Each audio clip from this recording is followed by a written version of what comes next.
Edmonton Sports Talk. My God, I loved it. My name's Jay Milne. #Blue. Our sports update deliverer. The Coon. I'm Zachary Kubish, and you're up today. You know what, Reid? You might be on this. All right, here's what's going on in the Nest.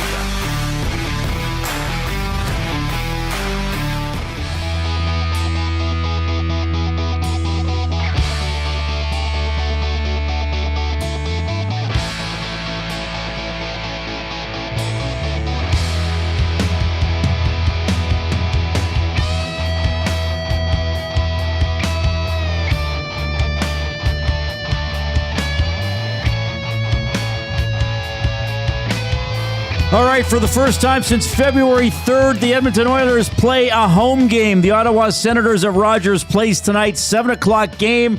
We will get you ready over the course of the next 4 hours here on Edmonton Sports Talk, presented by Play Alberta. Jay and I are with you until 6. And then at 6 o'clock, the lovely Tom Gazzola takes over the stream with the GCL Diesel Oil Stream pregame show. Ottawa coming into town 29-22-8. For 66 points. The Oilers also have 66 points. They've played a couple more games than Ottawa, and because of the conference discrepancy, the Oilers are in a playoff spot currently. The Senators are not. Edmonton 29-24-8. You know the storylines for the Oilers. Not good lately. Lost their last three before the Olympic break, and then just went 1-2 on a 3-game California road trip. They were giving up a ton of goals. Connor Murphy, not expected to play tonight. He's probably getting into Edmonton in around an hour or so he's not going to be in the lineup, so he won't debut wearing number 5 until the Oilers play the Carolina Hurricanes on Friday night, and that one will, of course, be after the trade deadline. Here's how we expect the Oilers to line up tonight. McDavid between Nugent-Hopkins and Hyman, Draisaitl with Podkolzin and Kapanen, Roslovic with Frederick and Savoy, Henrique with Lazar and Szymanski. Maybe some new pairings on the back end. Wallman with Bouchard, Ekholm with Stastny, Nurse with Emerson. Connor Ingram is going to be the goaltender. Jay, thoughts? Like it. I mean, this just tells you what we were all kind of thinking, is that I think this makes Connor Ingram right now the number one goaltender for the Oilers. I don't know how you couldn't. If it wasn't for Connor Ingram against San Jose, that would have been a completely different game. So it'll be interesting to see what happens tonight. If the Oilers' overall game can settle down, because there's been a lot of meowing going on since that loss to San Jose, but the proof's in the pudding. I have some weird stats for you. Do you have to tell these stats? Yes, it's context. Because I'm writing down some stats for. I always note down how each goalie has done against the other team. So, for example, Linus Ullmark in his career against the Edmonton Oilers is 3-3-2 with a 3.23 goals against average and an .887 save percentage. Connor Ingram against the Senators has 2 appearances. He's 0-1 with a 12.24 goals against average and a save percentage of .500. Okay? Not good. So I thought to myself, wait a minute. I gotta find out more about this. On October 22nd, 2024, playing for Utah, Connor Ingram played the first period and allowed 4 goals on 8 shots in what turned out to be a 4-0 loss. On December 19th, 2023, still playing for the Coyotes, he played a little over 14 minutes, got pulled after allowing 3 goals on 6 shots. Yeah. So in a little under 2 periods of play in his career against Ottawa, Connor Ingram has allowed 7 goals on 14 shots. I think it's just a coincidence that it happened twice against Ottawa. I think his stats will improve tonight. But as soon as I saw those numbers, I thought to myself, how did this happen? Well, that's how it happened. 4 goals on 8 shots and then 3 goals on 6 shots. So what you're saying is the key to a victory tonight for the Edmonton Oilers is to get out of the first period without being down 3 or 4-0. Right. That's a key. Well, right, for Ingram and for the team, Clearly, given how they've been playing. I think that's attainable. Yeah. That's pretty weird, though. That is. That's one of those, 2 different teams. Yeah. How do you explain that? Yeah, it's hard to explain. The Oilers have won 6 of their last 7 games against Ottawa. Back on October 21st, Jake Wallman scored the overtime winner.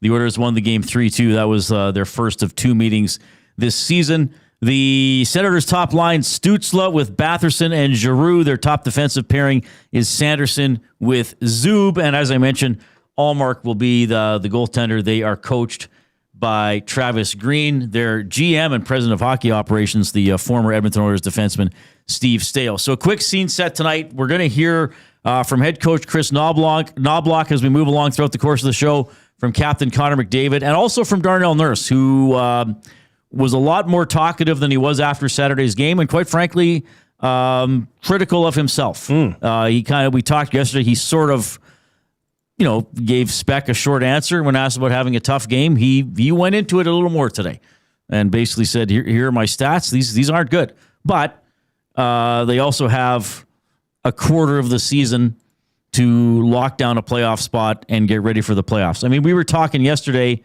It's not likely going to be a very high playoff cut line in the Western Conference in terms of points unless one team really turns it on. So, if the Oilers... I got to sneeze, Jay. Hold on. Do your thing. Sorry, everybody. Bless you, bless you. Yes. Thank you. I remember working with the blessed boy. If the Oilers go 500 the rest of the way, that'd be 87 points? That could get you in, depending on what happens. Probably not. I think if they get to 90, they got a pretty good chance to get in, but they got to start banking some points here. The Senators... sorry. Go ahead, Reid. No, the Senators are 5 points out. Yeah, and you look at the schedule tonight. Sharks are in action. Ducks are in action. Obviously, Oilers, Utah, Nashville. I mean, these are the most exciting times. Every night there's going to be movement in the standings, and hopefully for the Oilers, it's movement in the upward manner. Right. Because right now they're sitting in wild card spot number 2. Right, in terms of points percentage. Are they there in points now? They're there in points. Yeah, they're there in points, right? They're there in mind, body, and spirit. Oh, yeah, right. They're down there. Yeah, because Utah's caught up to them. That's the Oilers need to get something going here and make things a little more comfortable for themselves. Trade deadline, of course, is coming up on Friday. We'll have extended coverage here throughout the day for you here on Edmonton Sports Talk. There's some speculation that the Oilers, I think it was Jeff Merrick was saying, well, the Oilers will still do something significant. Now, this is the thing. What is your definition? I'm asking everybody else this. What is your definition of significant? The definition of significant would be one of your top players being moved. Oh, so it would be who they move out, not who they bring in for you. I think in order for it to be significant, there needs to be both. A big name coming in, a big name moving out. More so in Edmonton's case, Reid, honestly, a big name moving out would probably be more significant than the name coming in. So now, who would that be? Well, that's a great question. Who in the Oilers' top 6, or who say, is this a move for? I mean, you're not trading Bouchard, no, right? Ekholm, he's not going anywhere. Is anybody taking Nurse's contract? Probably not. A Nurse would have to waive his no-move clause. Why would he do that? Exactly. Why would he do that? I mean, there are rumors out there about Binnington. I don't think the Oilers are in the goaltending market. I know other people have talked about that as well.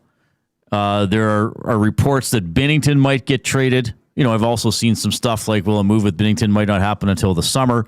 A lot of things flying around. Could the Oilers add somebody like Ryan O'Reilly? Could that possibly work out? So a lot of things going on here. Or somebody that's coming into town tonight, Reid. Who's that? What about Drake Batherson? Do you like Drake Batherson? Yeah. Almost a point per game player. 21 goals already. Not bad. Fit in your top 6 pretty good. well. Is he a UFA after this? He's on next year. Next year? But he's just under $5 million. Right. So Mangiapane played one shift in the minors today. Because I think you have to play a game. I think Puckpedia reported you have to play a game to be recalled, to be eligible for recall. One shift? I think he played one shift. Condors won that game. There's their school day game for the school kids. So that's another thing to keep in mind. Our teams lining up to take Mangiapane? Probably not. A big name player. Unless somehow, I know you've talked about this, unless somehow they could flip Jari, but then you have to bring a goaltender in. Our team's lining up. Well, okay, you could go Ingram Pickard. Yeah. Or Ingram or Connor and Connor. Bring Connor Unger all the way up from the ECHL. I think Pickard's fine. Now, whether or not they can do that, but right. When enough people, especially on X, are talking about the likelihood that the Oilers are still going to make a splash, usually where there's smoke, there's fire. It's just what it is. We'll have to wait and see. All right. But Mangiapane moving out is one of those pieces, right? Sure. It's got to be. Yeah. I don't know if anybody's taking him. They could have just had him for not giving up a player. Now, are the Oilers going to retain money on Mangiapane? That'd be kind of a bummer to do that. It would be a shame. You can get in touch, 780-218-9999. That's how you text the afternoon inbox. It is presented by River Cree Resort and Casino. So they are proud to present Unified MMA U68. This is coming up Friday, March 27th. Tickets are going on sale today.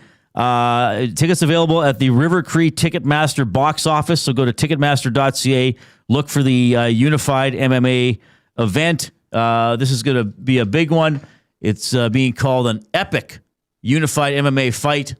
Canada's top mixed martial artists coming back to River Cree Resort and Casino. You'll also be able to stream live on UFC Fight Pass. Get all the Unified MMA action live on pay-per-view at unifiedmma.tv. Join them at River Cree Resort and Casino for a night you surely will not forget. 780-218-9999, the River Cree Resort and Casino inbox. You can also email Reid at edmontonsportstalk.com, Jay at edmontonsportstalk.com. The Limerick challenge today would be writing a limerick about this game while working in the names of Canadian prime ministers.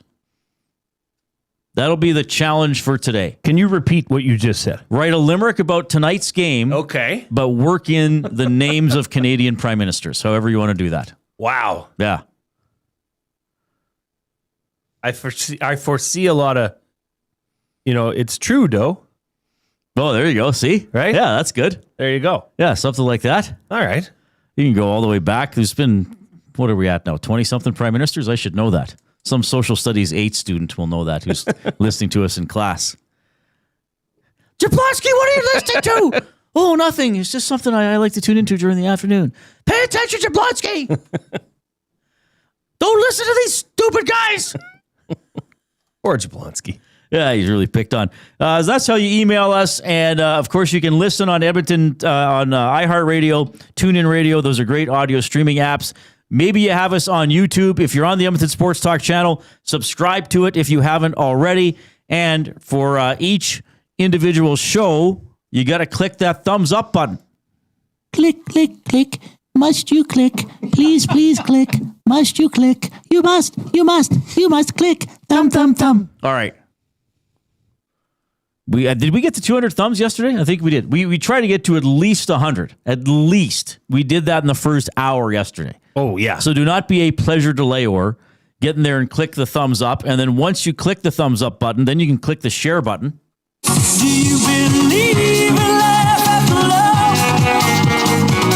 I wonder if Cher knew that choruses from her songs would be played on an Edmonton afternoon drive sports show. Like, that's got to be the pinnacle but maybe of not career. In that manner. Right. To share the show with others. Right.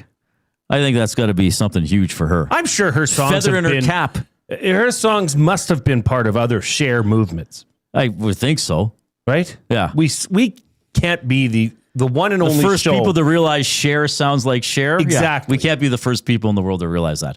Who knows? So click the share button. It'll generate a link for the show, and you can send it off to other people and get them involved in the great community here at Edmonton Sports Talk. We do a lot of fun stuff. We have a lot of great personalities on the program, including the gentleman who delivers the afternoon headlines presented by 100.3 The Bear, Edmonton's best rock. Stream them on iHeart today. This is Chet Palmer with your sports report. The locals take on the politicians tonight. Is this going to be a hockey game or a debate? The last time I read up on the Senators, it was called Julius Caesar. Better watch out for baby Brady. He just as soon suck you in the kisser as score a goal. Look out, that's going to leave an all mark. Awards in amateur golf are now going to be named after Tiger Woods. Hey, Jason Milne, is that a major event in your pocket, or are you just happy to see me? I'm Chet Palmer. I must say, some of Chet Palmer's finest work. I love the reference to Julius Caesar. Baby Brady. I'm here for that all day. And the Olmark. I mean, wow. Chet was really feeling it today. The pocket thing. Okay. All right. We're still doing that. Is that a major event in your pocket? Major event in my pocket. Question for you, Reid. Yes. Does Brady Tkachuk get wildly booed every time he touches the puck tonight? I never thought about that. I will say he gets booed. I don't know if it's going to be wildly boo. I think there will be some committed boo. Will it wars. be the he touches it and then you? Oh. Yeah, probably.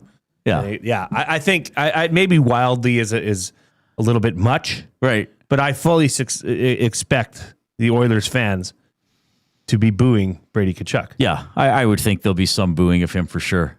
Politics aside. No, it's winning because of the Olympics. Aside, yeah, because of the Olympics. It's a comment made by Matthew in which his brother Brady was standing behind him. Right. Pretty much, they said Leon's the bridesmaid all the time. Right. I wonder if there'll be any bridesmaids in the crowd. The people dressing up? Yeah. That would be good. Man, you're really thinking big tonight. For big picture, Reid, big picture. But that would kind of be making more fun of Leon than the Tkachuks. I suppose it would. Anyway. Maybe don't do that. Maybe don't bother with that. Stick to just a good old boo. It is an Oilers game day, so we have the Hudson's Canada's Pub Mystery Athlete of the Game. Hudson's Canada's Pub featuring $10 tankards and $6 tequila shots, or grab the $23.99 adult Happy Meal. This has the drive-in burger, fries, choice of beer, and a limited edition hockey puck bottle opener. Book your reservation now at hudsonscanadaspub.com. So I will give clues throughout the show until someone guesses the Hudson's Canada's Pub Mystery Athlete of the Game. You must text your guesses to the River Cree Resort and Casino inbox, 780-218-9999. First right answer wins. Maximum 3 guesses per person, though.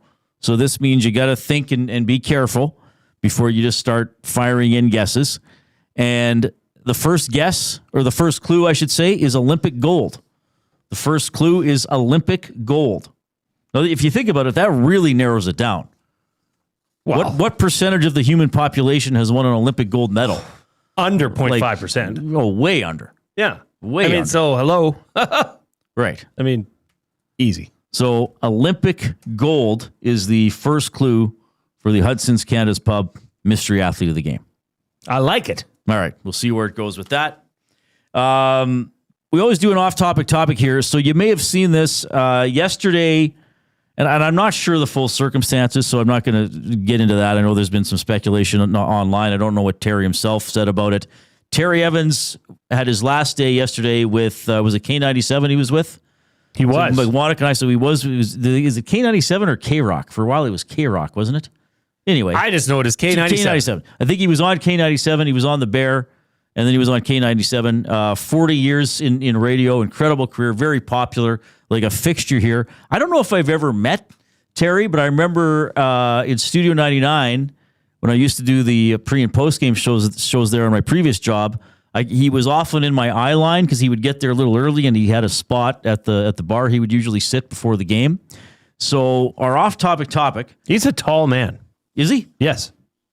Everybody's taller than me, so it's hard to tell. True. Have you met him? Did you sell him a couch? No. He was in my store, though. Okay, so there you go. But it wasn't like, hey, you're that guy. Right. I usually wouldn't do that. No. Although I was a bit starstruck. I mean, like you said, he's a fixture. He's a big name. Terry, Bill, and Steve show in the mornings was fantastic. He's a big name. So the off-topic topic for William Huff. Since 1952, William Huff has provided industry-leading advertising solutions for thousands of valued clients. Their unparalleled customer service, combined with decades of industry expertise and a desire to make every job the very best can be, is what they call the William Huff Advantage. Visit their website at williamhuff.com or give them a shout, 780-454-4536. Who's your favorite Edmonton morning show host of all time? There it is. Your favorite Edmonton morning show host of all time. Now, we'll put one qualification on it. If you pick Dustin Nielsen and or Lieutenant Eric, then give us a second choice. Sure. Because, I mean, I would expect that's a lot of people's answers. Yeah, if you're listening to EST, you probably like those guys. Maybe they're your favorites. Or what you could put Nielsen and Chase. Nielsen and Fraser. I mean, those are throwing it back quite a ways as well. Right. But I honestly would have put Nielsen and Lieutenant Eric. Mm-hmm. I mean, those were my morning go-tos. There's Maddie mentioned this one as well, but there's a special place in my heart for Yukon Jack. Yeah, he still comes and visits us sometimes. Yeah, and that's just another guy that's been doing it for a long time. Right. And he's done so many quirky things. What was his hot take segment called? Yukon Yak? Yukon Yaps? Oh, I'm not sure. It used to be in the Edmonton Sun. He would do it on one of the shows, maybe the Friday show, but then they'd publish it in the weekend version of the Sun. Oh, I see. Okay. Yeah. My Big Yap with Yukon Jack. Right. That was awesome. Yeah. I mean, it's different for me because I, worked in the industry. I mean, I remember like getting to sometimes if I would do mornings on Chet or whatever and just being around him, like Gord Whitehead was excellent. Just that voice. Solid. The voice, knew his stuff, easy to work with, supportive. And then Bruce Bally took over. So, I mean, Bruce, who unfortunately passed away late last year, but he was awesome, like just a down-to-earth, friendly guy, and a runner as well. Like he'd run dozens of marathons. I remember once he came on Inside Sports and just told like marathon stories for half an hour, like an incredible guy. So I'd have to put those guys up there because they were colleagues. But hey, that's my perspective. We're gonna have a lot for sure. Baptized Big U, Chris, Matt, and Jack on Kissin'. Those were chorus colleagues of mine for a while. Jason and Leduc, and I share this sentiment. I used to listen to Bryn and Jake before Dusty came around. I guess I would have had to pick Jake. Was it Jake or Jack Daniels? Jake Daniels? I think it was Jake Daniels because he was quite energetic and entertaining. Wasn't Jake Daniels from the Bear? I think he was, and then he went over. And then he crossed over into sports. Right. Yeah. That was before Dusty was even in this market. Bryn and Jake. Oh, yeah, it would have been, yeah. Well, yeah, I think I would have been still living in Lloyd. Oh, here it is. Younger me, Robin Audie from Power 92. Yeah, there you go. Older me, Nielsen or Yukon tied. Nash and Whitecart. Garner Andrews is good, too. Garner Andrews is good. He's been around. Sonic's been around. Yeah. I remember the first day Sonic started broadcasting. Because wasn't their shtick that they were out at some tower in Nisku? Like in a I don't remember this. Okay. Mobile office in Nisku. And it started creating a buzz. Like, and I think I was in university at the time. Right. And that's when Sonic 102.9 launched. Right. Oh, this will be interesting. Yeah. So again, we're doing I think in terms of morning show, I think we're doing a show that's on like starts 5:30, 6:30 and is done by 9 or 10. I got not plenty like, of time. Not like a 9 to noon show. No. We're doing more like a wake up show. Yeah. I got plenty of time for Chris Sheets too. I love Chris Sheets as the in-game announcer at the Elks game. Yeah. As well. That's another guy I got to work with and know a little bit over the years. Again, just awesome guy, big sports fan, threw the beef on the ice in Detroit. His daughter Bailey now works for OEG, does stuff with the website, the web team. So yeah, good history there. Yeah, I'm sure Chris Sheets will come up quite a bit as well. So that is our off-topic topic for William Huff, your favorite Edmonton morning show host of all time. Okay, 780-218-9999, River Crew Resort and Casino inbox. You can also post in the Nasty Chat on our YouTube stream. Again, if you are on YouTube, give us the thumbs up if you haven't already. We're already at 57 thumbs. Let's get to 100 as quickly as possible, and then we'll see how much gravy we can pour on each other. Yes. You people can pour gravy on us. Clear gravy, crystal gravy, straight from Saturday Night Live. Right here, right now. So what was it? Crystal Pepsi. Yeah, that was used right now. That was the Van Hagar right here, right now. And then SNL did a clear, was it Crystal Gray? And they had a knockoff song like It's Now, one of those sound-alikes. But did they call it Crystal Gravy or Clear Gravy? I don't know. But it was very funny, one of their fake commercials that they used to do. Crystal Gravy. Crystal Gravy, and there was Crystal Pepsi. Yeah. Right. Wasn't it Pepsi Clear? Oh, was it? I thought it was Crystal Pepsi. Oh, it was Crystal Pepsi. It was Crystal Pepsi. And did it taste like Pepsi, or did it have a different taste as well? It tastes exactly like Pepsi. Just clear. This looked like water. Looked healthier. It wasn't a black drink. Yeah. All right. We're off and running. This is great. Oilers and Senators tonight. Connor Ingram will be the goaltender. We'll talk about that. Shawn Belle is going to join us at around 4 o'clock. We'll have Gourd Wilson on the show. Great guy from TSN 1200 in Ottawa to get a Senator's perspective. Here comes the Coop.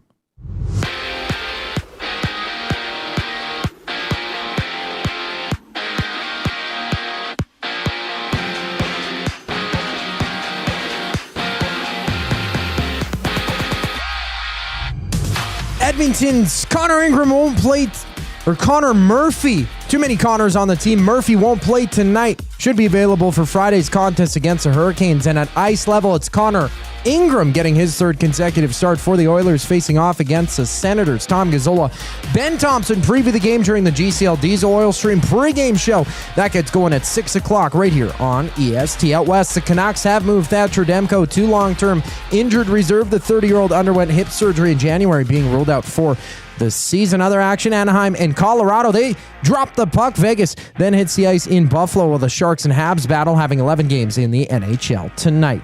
And as per multiple sources, the Cardinals are releasing Kyler Murray. The 28-year-old is owed nearly $37 million by Arizona as he heads to free agency. For the Colts, Daniel Jones has been given a transition tag that gives Indianapolis the right to match any competing offer sheet Jones might sign in free agency. And if Jones does not ink with another team, he'll get a guaranteed one-year deal worth nearly $38 million. 10 games over in the NBA. It's the Raptors and Knicks tipping off 5:30. That game starts. New York third in the East. Winners of 2 straight, while Toronto sits 5th in the conference, looking to win 2 in a row. This sports update is brought to you by Advantage Sports Medicine and Physiotherapy. Connor McDavid's got a team of specialists, and you've got a bag of frozen peas. Get the same locker room approach that's trusted by the best in the game. Call them at 780-460-9977 or visit their website at advantagesportmed.ca to book an appointment today. The Reid Wilkins Show returns following the break. I'm Zachary Kubish, and you're up to date. 2 guys and a goalie. All right, the Oilers will finish as a wild card team. Hired or fired. They are a wild card team this morning. They would play Colorado if the playoffs started today. The Oilers are? Yes. Hire it. They're a wild card team. Really? Well, they haven't won 3 in a row. Well, they did. Once. Yeah.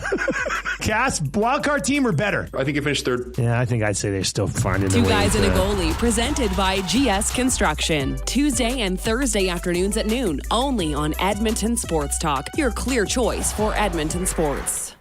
We have what you're looking for. GD Liquidators is Edmonton's one-stop shop for new and used warehouse, office, and industrial items since 1987. You'll find what you want when you want it. Give us a call, visit us in store, or check out the monthly auctions at gdliquidators.com. 100% Canadian owned and operated. We have what you are looking for. GD Liquidators. Get ready for a boot-stomping good time with Gord Bamford. Live in the venue at River Cree Resort and Casino. Gord Bamford, March 20th, presented by River Cree Resort and Casino and CFCW. Tickets at rivercreeresort.com. River Cree Resort and Casino. Excitement. Bet on it. Real fans don't stroll in at puck drop. They claim territory. They study the screens. They get into their spot, which is why this matters. The Canadian Brewhouse now has happy hour. Brand new. Tons of options. And the good stuff, like our espresso martinis and our cracked pepper and sea salt dry ribs. Monday to Saturday, 2 till 6 p.m., starting at $3.99. That's more than enough reason to come early. New happy hour at the Canadian Brewhouse. If you're serious about game day, we'll see you for happy hour. GCL Diesel has been serving oil country since 1972. From diesel cars to SUVs to pickups. From farm tractors to school buses to a big rig. From diesel generators to forklifts, GCL can test, troubleshoot, and repair all diesel fuel system components. Whether it's injectors, pumps, turbos, filters, or additive, GCL has the parts you need to keep your diesel running the way it should. For genuine diesel parts at wholesale prices, visit GCL Diesel in the West End or online at gcldiesel.com. GCL Diesel. Diesel understood. Hey Edmonton, did you know a local Play Alberta winner scored over $430,000 on Desert Fantasy? Think about the rec room you could build with that kind of cash. From major casino winners every hour to jackpots worth millions and hundreds of popular games to money that stays in the province, there has never been a better time to sign up for Play Alberta. Download the app today to get started with casino, sports, and lottery, all in one app. Must be 18 plus to play. When you gamble, use your game sense. Sentinel Storage congratulates Team Canada for all their perseverance, dedication, and commitment. For representing our country so well, our athletes make us proud to call Canada home. Sentinel Storage, proudly Canadian and official storage partner of Team Canada.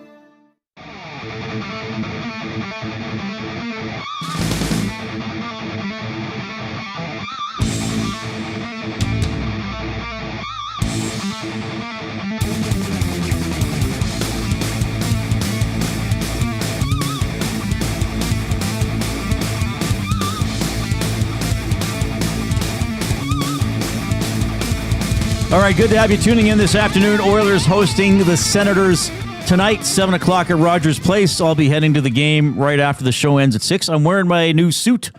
I guess you can't. I don't have the jacket on right now. I've got the pants.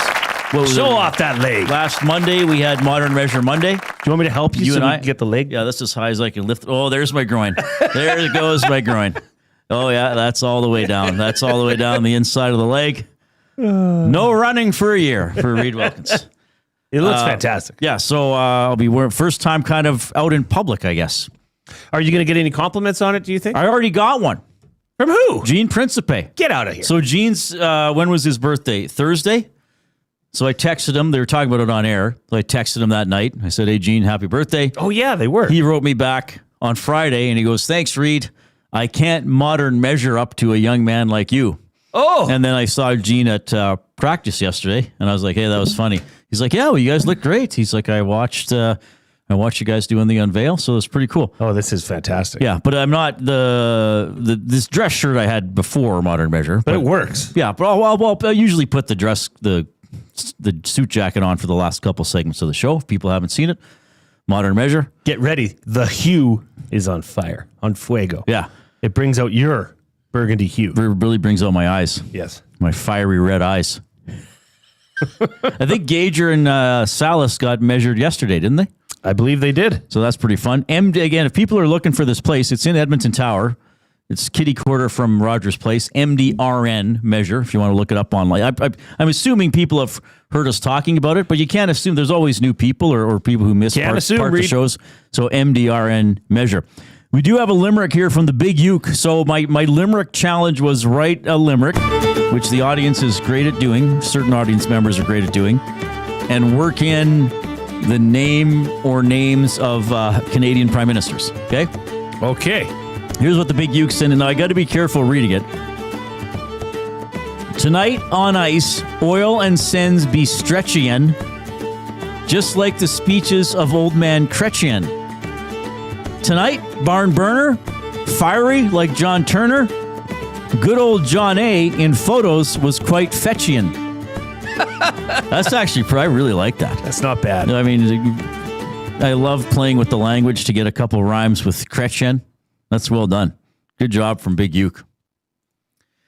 Post in the Nasty Chat as well on YouTube and continue to give us the thumbs up. Did I play the song earlier? I don't think I played the song. Yeah, you did. Did I? Click, click, I'll click. play it again. Must you click? Please, please click. Must you click? You must click. Thumb, thumb, thumb. All right. We'll spend let's do this. We'll do the spec thing in a second. I want to dive into this a little more, and I want to get audience reaction as well. Yeah. Connor Ingram's back in goal. Mm-hmm. So they come back from the break. I was saying start Ingram. He's the man. They start Jari. Jari gets pulled. after allowing, was it 3 goals in 7 minutes or so against Anaheim? Just before the halfway mark of the third period. Actually, Ingram got the loss, but he was only in for the last 13 and a half minutes or so. Ingram has a good night against LA. LA didn't do much, but he needed the saves he needed to. Against San Jose, makes a gaffe with the stick. I mean, I guess you could say you needed a save, but Edmonton didn't defend well. They took the 5-4 loss. So now I thought, okay, they're going to come back. Like, I even thought there was a chance. I was talking about that on Friday. I even thought there was a chance that Knoblauch would start Jari on Saturday. They didn't, and now they're coming back with Ingram again tonight. So now this is what I want to see. I want to see them give a stretch of, like, Ingram, you're the guy. You know, Jari's going to get the occasional one, but because if you're coming back from a 5-4 loss and you're starting that same goalie, you're saying this guy's the guy. This is the guy we believe in, I think. 100%. And this solidifies it to me. Now, I will say this as well, though. I mean, this team everybody needs to step up and help Connor Ingram out. I mean, when Tristan Jarry got the start and you thought it would be Ingram, did Jarry make a few saves that you thought, oh, wow, he's keeping the Oilers in it? Or did he make more saves that you thought, oh, wow, he's costing the Oilers this game? Right now, I think that's the difference in the conversation between Tristan Jarry and Connor Ingram. Yeah, Connor Ingram, they didn't get the win in San Jose. There was an error, which you alluded to. But late in the second period and third period for the San Jose Sharks, they were pressing. And it was because of Connor Ingram that he kept them in the game. Dwayne Rollison was just on the EST Afternoons. What did he say? Save the puck, save the ones you're supposed to, keep them in the game. And I think Connor Ingram has a much better chance at doing that. And if the Oilers can play a half-decent form, semblance of defensive-minded hockey, then yeah, I think they can absolutely get some wins going. You know, there's another angle from which to look at this. Okay. And occasionally I will bring this up. You know, there's a lot of, a lot of the talk in hockey is you need your goaltender to bail you out. Well, okay, you gave up a 2-on-1. You need him to make a save. Oh, sometimes you might miss a check. You need him to make a save. You need him to bail him out. You know, you got to help him out. You need the goalie to help you out. You know, your goalie needs to save his defenseman. That's fair. But it's a team game. And hockey's a weird game because the goalie is doing something totally different than everybody else on the ice is doing. He even wears different equipment. Has different rules surrounding him. But I also look at this, does sometimes not your players have to step up for your goalie? Like if this is why I'm sort of being critical of the Oilers here, just like their level of concentration and their focused alertness, as I like to call it, instead of urgency. Okay, Ingram takes a bit of a gamble going for his stick in the corner. Also, the Oilers didn't get the puck through the neutral zone like he was expecting. Celebrini scores from the blue line. Ingram doesn't get back in time. Yep. If you're an Oilers player, would you not prefer they react to that like, oh man, he's got to feel pretty down. Okay, guys, we owe him one. We owe him one. Let's tighten it up. Okay, like let's bail him out here, and not trying to do that, but like, well, let's score 18 goals. You know, do you have to not sometimes say like, oh man, he's got to feel crappy. Okay, he's not facing a grade A chance for the rest of this period, right? We're locking it down. Right, we're letting him get back. He probably feels down, probably feels crappy. We're going to get him we're going to give him some minutes here to forget about that. Like let's lock it down. Like I think that needs to be said sometimes too. A lot of the time, well, the goalie made a mistake. Goalie's an idiot, and then goalie lets in another bad goal 2 minutes later. Why isn't it on the team to be like, okay, he's been there a lot for us. We got to be there for him tonight. Okay, guys, no shots are getting to the slot. Anybody tries to go to the front of the net, they're getting a cross-check in the back or across the forearm. Nothing. There's a bubble around Connor Ingram. Let's let him get over that one. What would lead you to believe that this team is willing to do that? Well, that's my criticism. Yeah, because I haven't seen it. Like tough goal against. Like okay, let's respond now, guys. Am I living in voodoo land? No, I think what you're saying is 100% correct. But do you have the horses in the stable that can pull it off?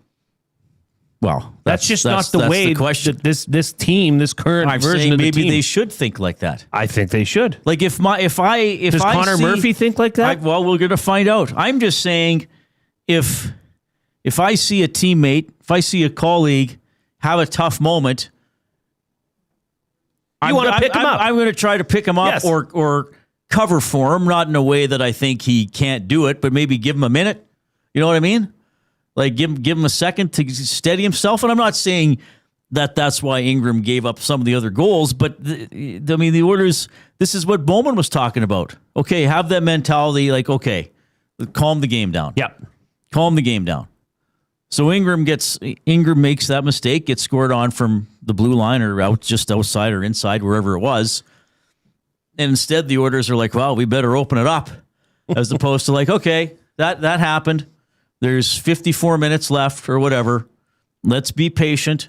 Let's steady the ship. Let's, let Connor forget about that one and we'll work at this one. As opposed to like, oh my God, we got scored on. Oh, how could that happen? Yeah, I'd like to see that. It's an interesting conversation. And I don't know who in the lineup outside of Trent Frederick would you see doing something or standing up? Or, like if you want to get physical or you want to make a statement in reaction to Nurse, Ekholm. But I'm just saying, I'm not saying go out and fight or with a physical response. I'm just saying, okay, you gave up a tough goal. Yeah, but tighten up. Toughen up. Your goal, yeah, like your goalie had a down moment. Okay, how can we lift him up? Let's work for him. That's fun and that's a great thought, Reid. I just don't know if it's currently in this team's DNA. That's a fair point. All right. 780-218-9999. Jay's play of the day coming up. Shawn Belle at the top of the hour. Clue number 2, Hudson's Canada's Pub Mystery Athlete of the Game. Winnipeg. Clue number 2 is Winnipeg. So the first clue was Olympic gold. Second clue is Winnipeg. The first correct answer, text it into the River Cree Resort Casino afternoon inbox. 780-218-9999 will win the $25 GC to Hudson's Canada's Pub. All right? So 2 pretty good clues right there. Here's a sports update, play of the day after that.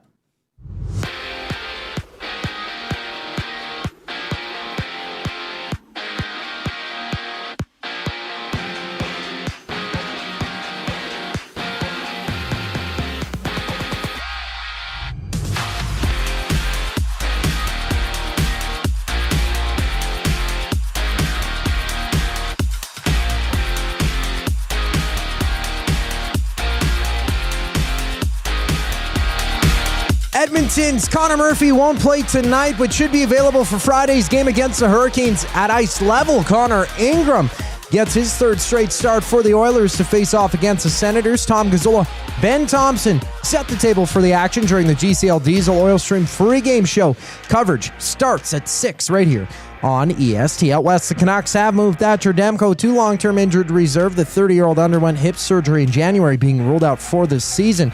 Other action, Anaheim and Colorado dropped the puck. Vegas hits the ice in Buffalo, while the Sharks and Habs battle, having 11 games around the NHL. And as per multiple sources, the Cardinals are releasing Kyler Murray. The 28-year-old is owed nearly $37 million by Arizona as he heads to free agency. For the Colts, Daniel Jones has been given a transition tag, giving Indianapolis the right to match any competing offer sheet Jones might sign in the offseason or free agency. If Jones does not ink with another team, he'll get a guaranteed 1-year deal worth nearly $38 million. 10 games over in the NBA. It's the Raptors and Knicks duking it out at 5:30. This sports update is brought to you by Paramount Flooring. From custom homes to small renovations, Edmonton's top builders and contractors rely on Paramount Flooring. Their in-house team handles everything from selections to completion, keeping projects on track and on time. Visit their showroom open 7 days a week or find them at paramountflooring.ca. More with Reid and Jay after the break. I'm Zachary Kubish, keeping you in the loop.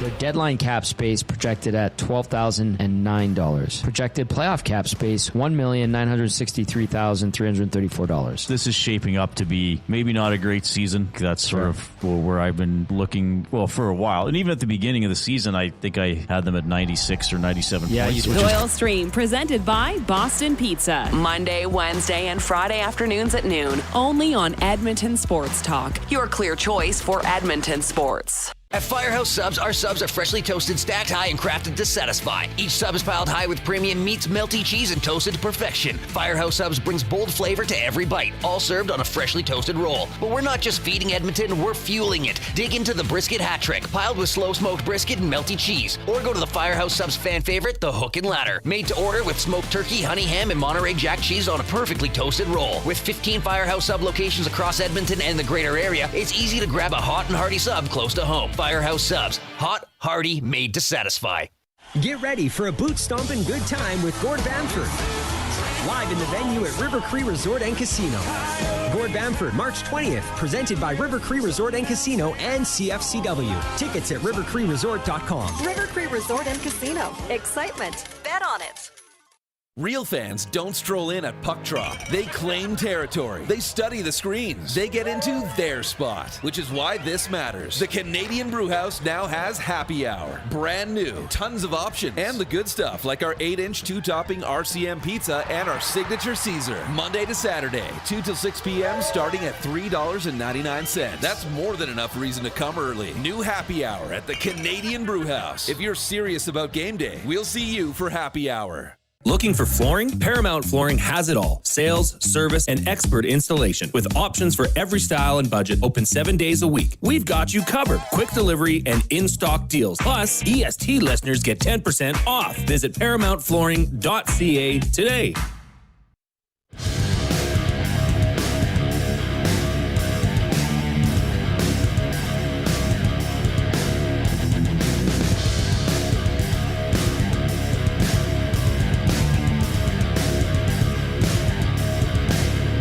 Okay, appreciate you tuning in this afternoon. Ingram versus Allmark is the goaltending matchup as the Oilers play the Senators tonight. Edmonton's leading scorer, Connor McDavid, over 100 points for the season.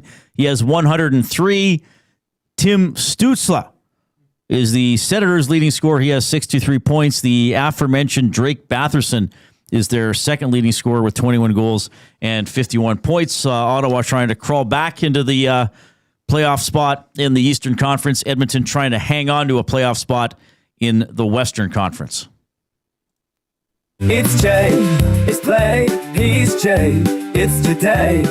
It's Jay's play of the day. It's Jay's play of the day. Jay's play of the day. And this is presented by Play Alberta, your home for online gaming excitement, featuring casino games, live dealer action, lottery, instants, and sports betting. Now with the new Play Alberta app, you can take the fun with you anywhere. Download the app or sign up at playalberta.ca. Well. Reid, I think you need to chime in on this segment. Sure. Look, we were discussing this as we normally do, right? Especially on the Oilers game day. We want to keep it Oilers centered. So Jay's play of the day, Oilers money line. And I've said this before, and I'm saying it again. Over 6.5 goals. The last time the Oilers played in a game that was under was January 20th. Okay. All right. So I'm going over till this team can prove me otherwise. So Oilers money line over 6.5 goals that has been boosted to plus 155. You'll find that on playalberta.ca. Click on sports, click on EST specials. But if you take a closer look, there's a play called, and you'll have to explain this, Mr. Wilkins. Sure. It's Reid's Seize the Day parlay. Go for it, baby. Can we call that the Carpe Diem play of the day? Yes. Why not? What is Reid's Seize the Play? All right. So all money line. Seize the Day parlay. Or straight up. Straight up, as baby. we used to call it. Oilers over Senators. Straight up, now tell me. Mammoth over Capitals. Do you really want to love me forever? Devils over Panthers. Whoa. Sabre over Golden Knights. And Jets over Chicago. So that's Edmonton, 5-game parlay. Utah, New Jersey, Buffalo, Winnipeg, all to win on the money line. Man, that must be a good number, Reid. 21-1, the way I do the odds. So even if you bet $1, you got lunch. Yeah, a good lunch at that. Yeah. All right, Reid's Seize the Day parlay. Edmonton, Utah, New Jersey, Buffalo, Winnipeg, all to win on the money line. And then Jay's play of the day, Oilers money line and over 6.5 goals that has been boosted to plus 155. You can find it over at playalberta.ca, or if you haven't yet, download the brand new Play Alberta app. And always, Reid, always remember to use your game sense. It's Jay, it's play, he's Jay, it's today. It's Jay's play of the day. It's Jay's play of the day. Jay's play of the day. All right, presented by Play Alberta. Oilers Senators tonight. So we'll talk about this because a lot of you are talking about it. Sure. Ryan Whitney, former NHL defenseman. Who's he with now? Is it Spittin' Chicklets? Spittin' Chicklets. Spittin' Chicklets of the Barstool Network. Outgoing guy. Can be an entertaining guy. About an hour ago on X, he posted this. Ha, ha, ha. The softest guy in the league at Sportsnet Spec, a guy who makes a living off asking questions in the rudest possible way, blocking people on Twitter. Charmin Soft Spec. And then he put a screen cap of the page saying at Sportsnet Spec has blocked you. So basically saying you can't follow or message Sportsnet Spec. What's the reaction you're seeing to this, Jay? Oh, there's a lot of support for Ryan Whitney. A lot of, Reid, we've talked about this. Spec has maybe even more of a bigger negative following than he does positive, to be honest with you. I would imagine this comes off the heels of asking Connor McDavid a tough question, or it was the words used were a little different than you or I would have used. And then following that up with another hard ball to Darnell Nurse. Right. So he's been taking some flack, but I mean, when you have someone like Ryan Whitney, who is on social media, a superstar, right, calling you out, it's not going to go well for Spec. I can assure you of that. Now, personally, Spec probably doesn't care. Reid, at the end of the day, it probably gets old, I would imagine. I don't know how a guy like that does it. Right. And maybe that's why he blocks people, because he's just, all right, I don't need to hear from you. Mm-hmm. Because at the end of the day, it is his decision if he wants to keep you or block you. Right. I would say blocking someone like that, or maybe just choosing to have a conversation with someone like that, might be a better decision in the future. But I guess the guy just doesn't care. He says, bring it. Because he's getting it. He's getting a whole lot of it. But why, okay, to play devil's advocate, why can't somebody run their X account however they want to run it? Oh, you're fully entitled to. Right. But now this opens the window and the opportunity for more people to pile on. Right. By blocking one person, you've opened the door to Pandora's box on X. Right. And you're feeling the full wrath of it. Which he may or may not even be seeing. Right. I don't know at this point how you couldn't see it. It's pretty far reaching. Yeah, I mean, look. But let me ask you this. As a member of the media, which Ryan Whitney is, to another member of the media, is that something? Well, they're different roles, though. Different roles and backgrounds, right? True. I bet you Ryan Whitney has a bigger following covering the NHL than Mark Spector does by a long shot. Well, sure, because he played. Sure, and he's got a major platform. Yes. So he's a member of the media that covers hockey. Is that something that you would necessarily expect to see happening amongst two media members? Although different roles in the media, right? Different paths to how they got there, right? But maybe that's what irks a guy like Ryan Whitney. Yeah, I'm not sure because I was looking, and he played here. Did Whitney I didn't see him tweet anything about Speck. Did he say something on one of his shows that would lead Speck to do that? I don't know. Maybe he talked about it on his podcast. Yeah, I'm not sure. I find it, I guess I kind of am mildly interested by it or find it mildly amusing. Probably it's not a big deal to Speck. If people follow me, they know I don't interact a lot on social media. Like when I tweet something, I don't then go, if I see I get 20 replies, I don't go out through all the replies and reply to the people who have it can be argued with me. Like it's just, there's no point for me to do it. My DMs are open on Instagram and on Twitter, so people are able to send me a direct message if they want. I have blocked people in the past, but again, I really don't have any reason to, because I don't go looking for stuff that's going to be rude or argumentative or insulting. People can disagree with me all the time. That's fine.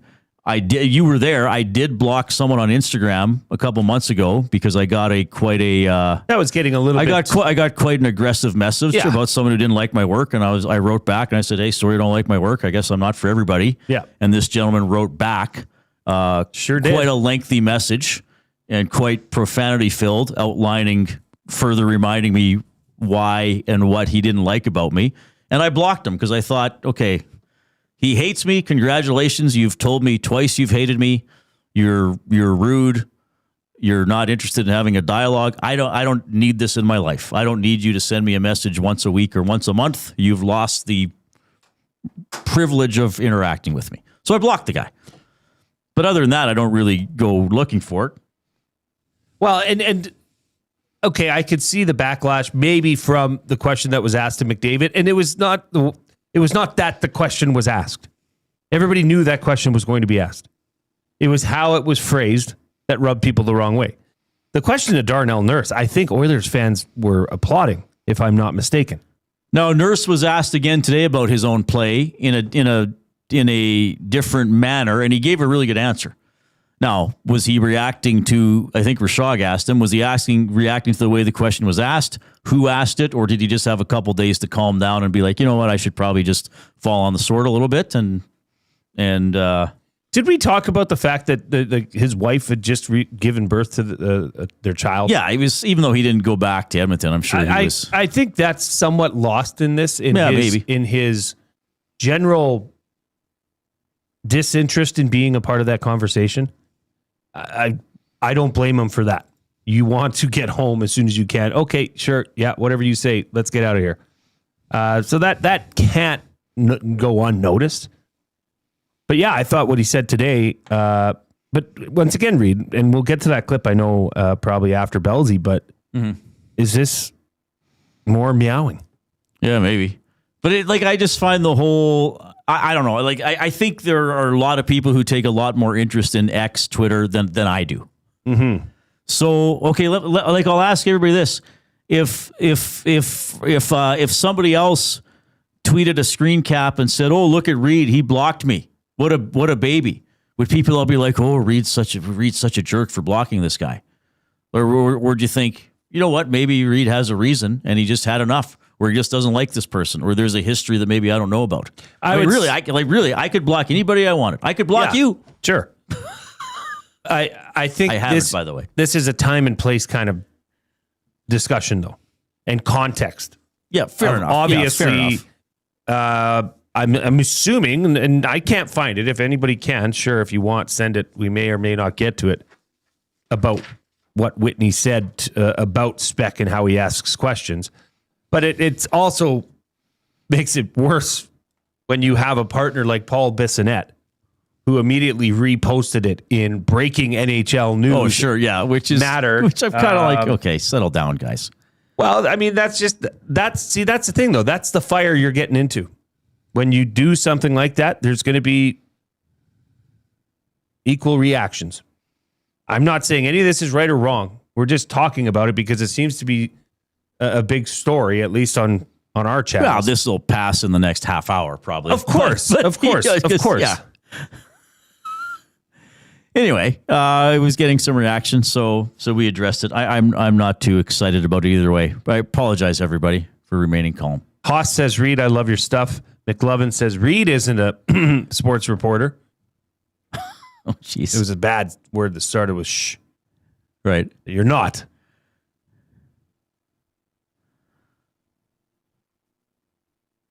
Well, we'll see.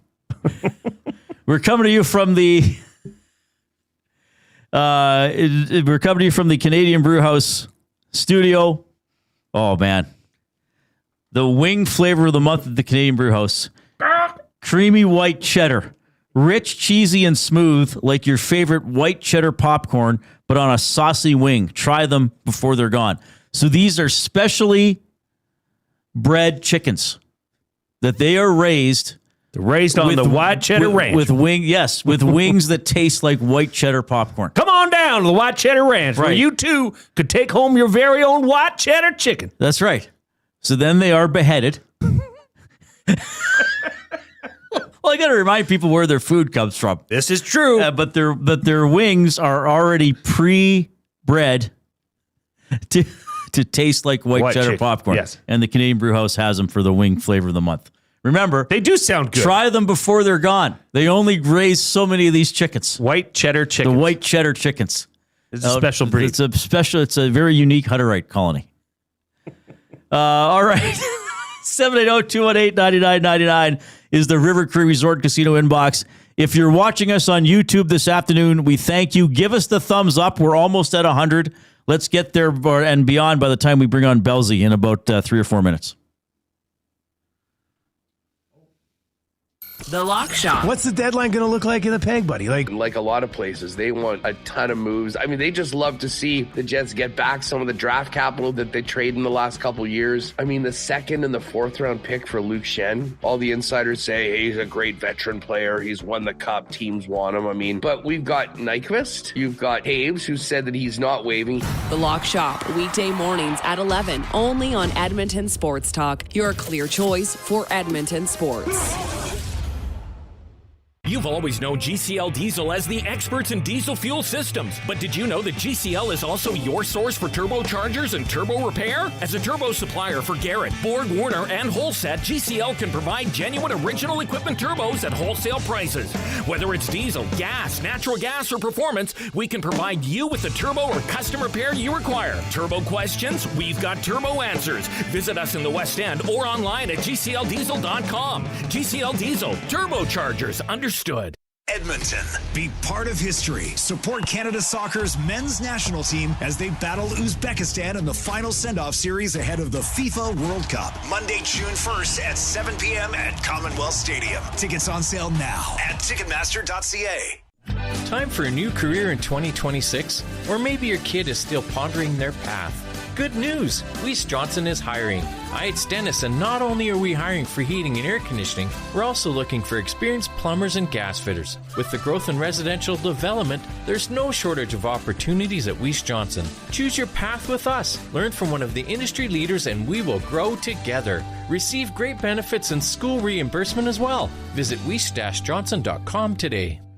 You've heard the name, but what does it mean? For over 66 years, William Huff Advertising has supplied signage from screen printing to digital to LED with design, production, and install in-house. It's a one-stop shop for all your signage needs. Edmonton owned and operated, William Huff has been trusted by the biggest companies and teams in the City of Champions and many others across the country to do the job. If you're looking for a way to get the word out about your company or event, they are the answer. Go to www.williamhuff.com. Their results speak for themselves.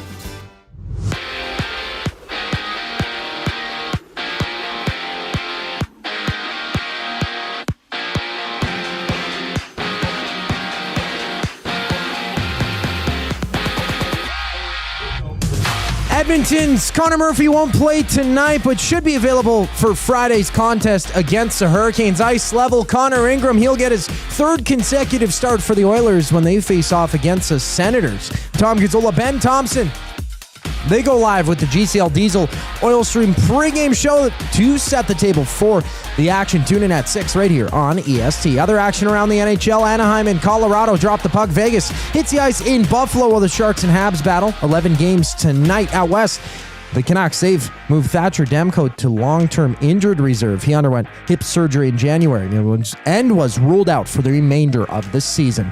As per multiple sources, the Cardinals are releasing Kyler Murray. The 28-year-old is owed nearly $37 million by Arizona as he hits free agency. For the Colts, Daniel Jones has been labeled with a transition tag, giving Indianapolis the right to match any competing offer sheet Jones might sign. If Jones doesn't ink with another team, he'll get a guaranteed deal 1 year worth nearly $38 million. At the Brier, 4 matches live. Alberta's Kevin Coe and Manitoba's Matt Dunstone scoreless in the first, and both teams undefeated through 4 games so far in Pool B. In 10 games, the NBA schedule. It's the Raptors and Knicks duking it out at 5:30. I'm Zachary Kubish. That was your sports update. Hour 2 of the Reid Wilkins Show starts right now.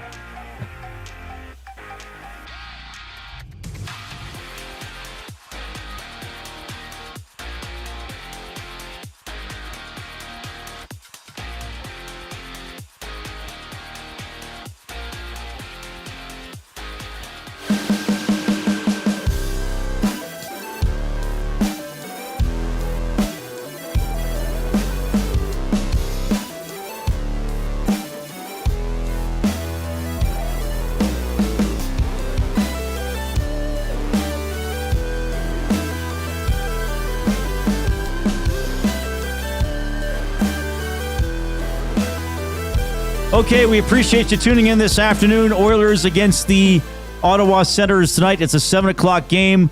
We're with you until 6. Tom Gazzola takes over the stream at 6 o'clock with the GCL Diesel Oil Stream pregame show. Matt Cassian joining him for the second last time. Cassian, who we love, moving on to another opportunity after this week. He will be he will have a role with the Edmonton Oilers. And it will be player adjacent. There will be interaction with players. Yes. I think there will be a little more of an announcement later on. So we wish him the best. We're going to miss him. Well, I'm going to be on the last 2 guys and a goalie with Cass and Gage on Thursday. Oh, right. Well, you're away Friday. I may try to get Cass on Friday to talk trade deadline stuff. And then he's doing Friday night's game. And I think we should just have a love-in show. Yeah, just send us your favorite Cass moments and just play I Will Remember You. By who is that? I will remember Sarah McLachlan. Yeah, I'm just going to have that underlaying the whole show. Just slowly, just lightly in the background. Yeah, jazz version. People won't. Was there another song? Soft jazz version. They'll think that their radio's on 2 stations. What's going on even here? Though we're not on the radio. We're going to go to the Oil Country Towing video hotline. Oil Country Towing, Edmonton's most trusted 24/7 roadside rescue team, fast, safe, and reliable for over 15 years. Whether it's game day or a snowstorm, we work as hard as your favorite team to get you going. Call 780-986-6088 for all your towing needs. It is Shawn Belle checking in. Hello, Belsey. How's it going, boys? How's it going? Yeah, I was going to try to find a way to bring you on. Belsey, the Stanley Cup hasn't found you over the course of your career? No, and unfortunately, it hasn't. And I appreciate you ripping the Band-Aid off so abruptly.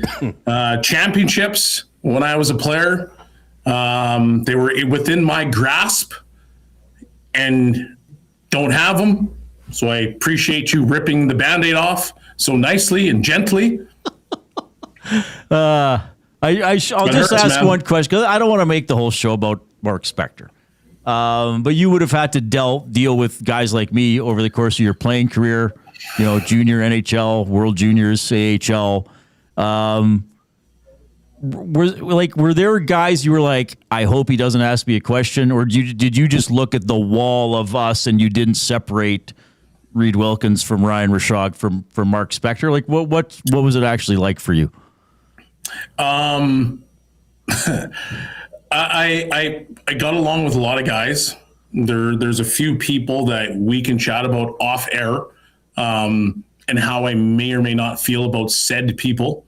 But for the most part, I don't know, guys are trying to do their job, and I understand where it comes from. But I've also been, a guy that's sat on the player side, and now I'm on the media side, and I've been fairly vocal about trying to find a way to create relationships with the players, because you'll get more out of them And then when you have the relationship, you don't need to go out and flame the guy. And I'm not saying that Speck does that all the time. Like I know a lot of the conversation is about what happened with Darnell Nurse and his comment and the way that Nurse handled it. But for players, when you get fastball after fastball after fastball, and it's the same guy every single time, you kind of build up a bit of a wall. And so even though that may have been, let's call it a fast, slow pitch, you take it maybe the wrong way and you kind of fire back a little bit. So you don't have that same rope, I guess, if you were a guy that ended up just, trying to create relationships with the guy and he trusted you to say, hey, you're not trying to just destroy me in the media. All right. Fair answer. And I look forward to those other stories. All right. The big story for Edmonton Oilers this week, at least to this point, there's still rumors they may be doing something. Well, I think they'll do something else. Some people think it's going to be significant. We'll see. But Connor Murphy, not going to play tonight if you don't have that information yet, everybody listening. But Connor Murphy, added by the Edmonton Oilers. Right away, Jay yesterday looked up how much he plays on the PK. And Chicago's had a good penalty killing. Oilers gave up a second in 2028. Chicago's retaining half the salary, which is they're going to retain $2.2 million. What did you think of this deal? And is Murphy, could one guy legitimately sort of revolutionize how the Oilers play defense? I think I like the trade. I think it's important for the Oilers to have some guys that were a little bit more rugged, guys that could stop the cycle, had a commitment to the defensive end. I know that there's been, a bit of a push to have, a lot of puck movers to try to get the puck into the hands of, the Connors, the Leons, guys like that.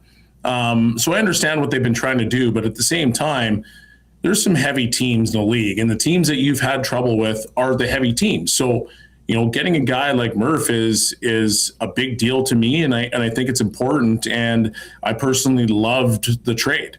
Now, a second rounder, you can have probably discussions about that, and you can argue that one a little bit. But at the end of the day, I think it improves their defense a little bit.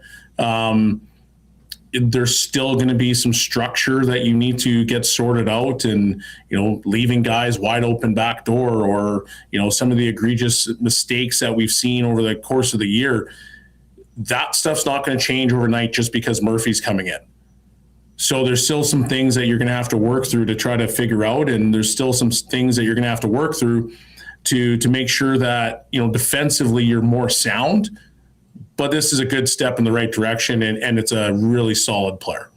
Shawn Belle joining us here on the Reid Wilkins Show, courtesy of the Oil Country Towing video hotline.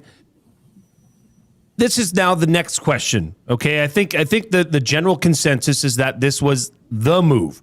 I mean, the Oilers organization has been dancing around getting a defensive defenseman for a little while now, and it looks by all counts that they have done that. Now, you played defense in the NHL.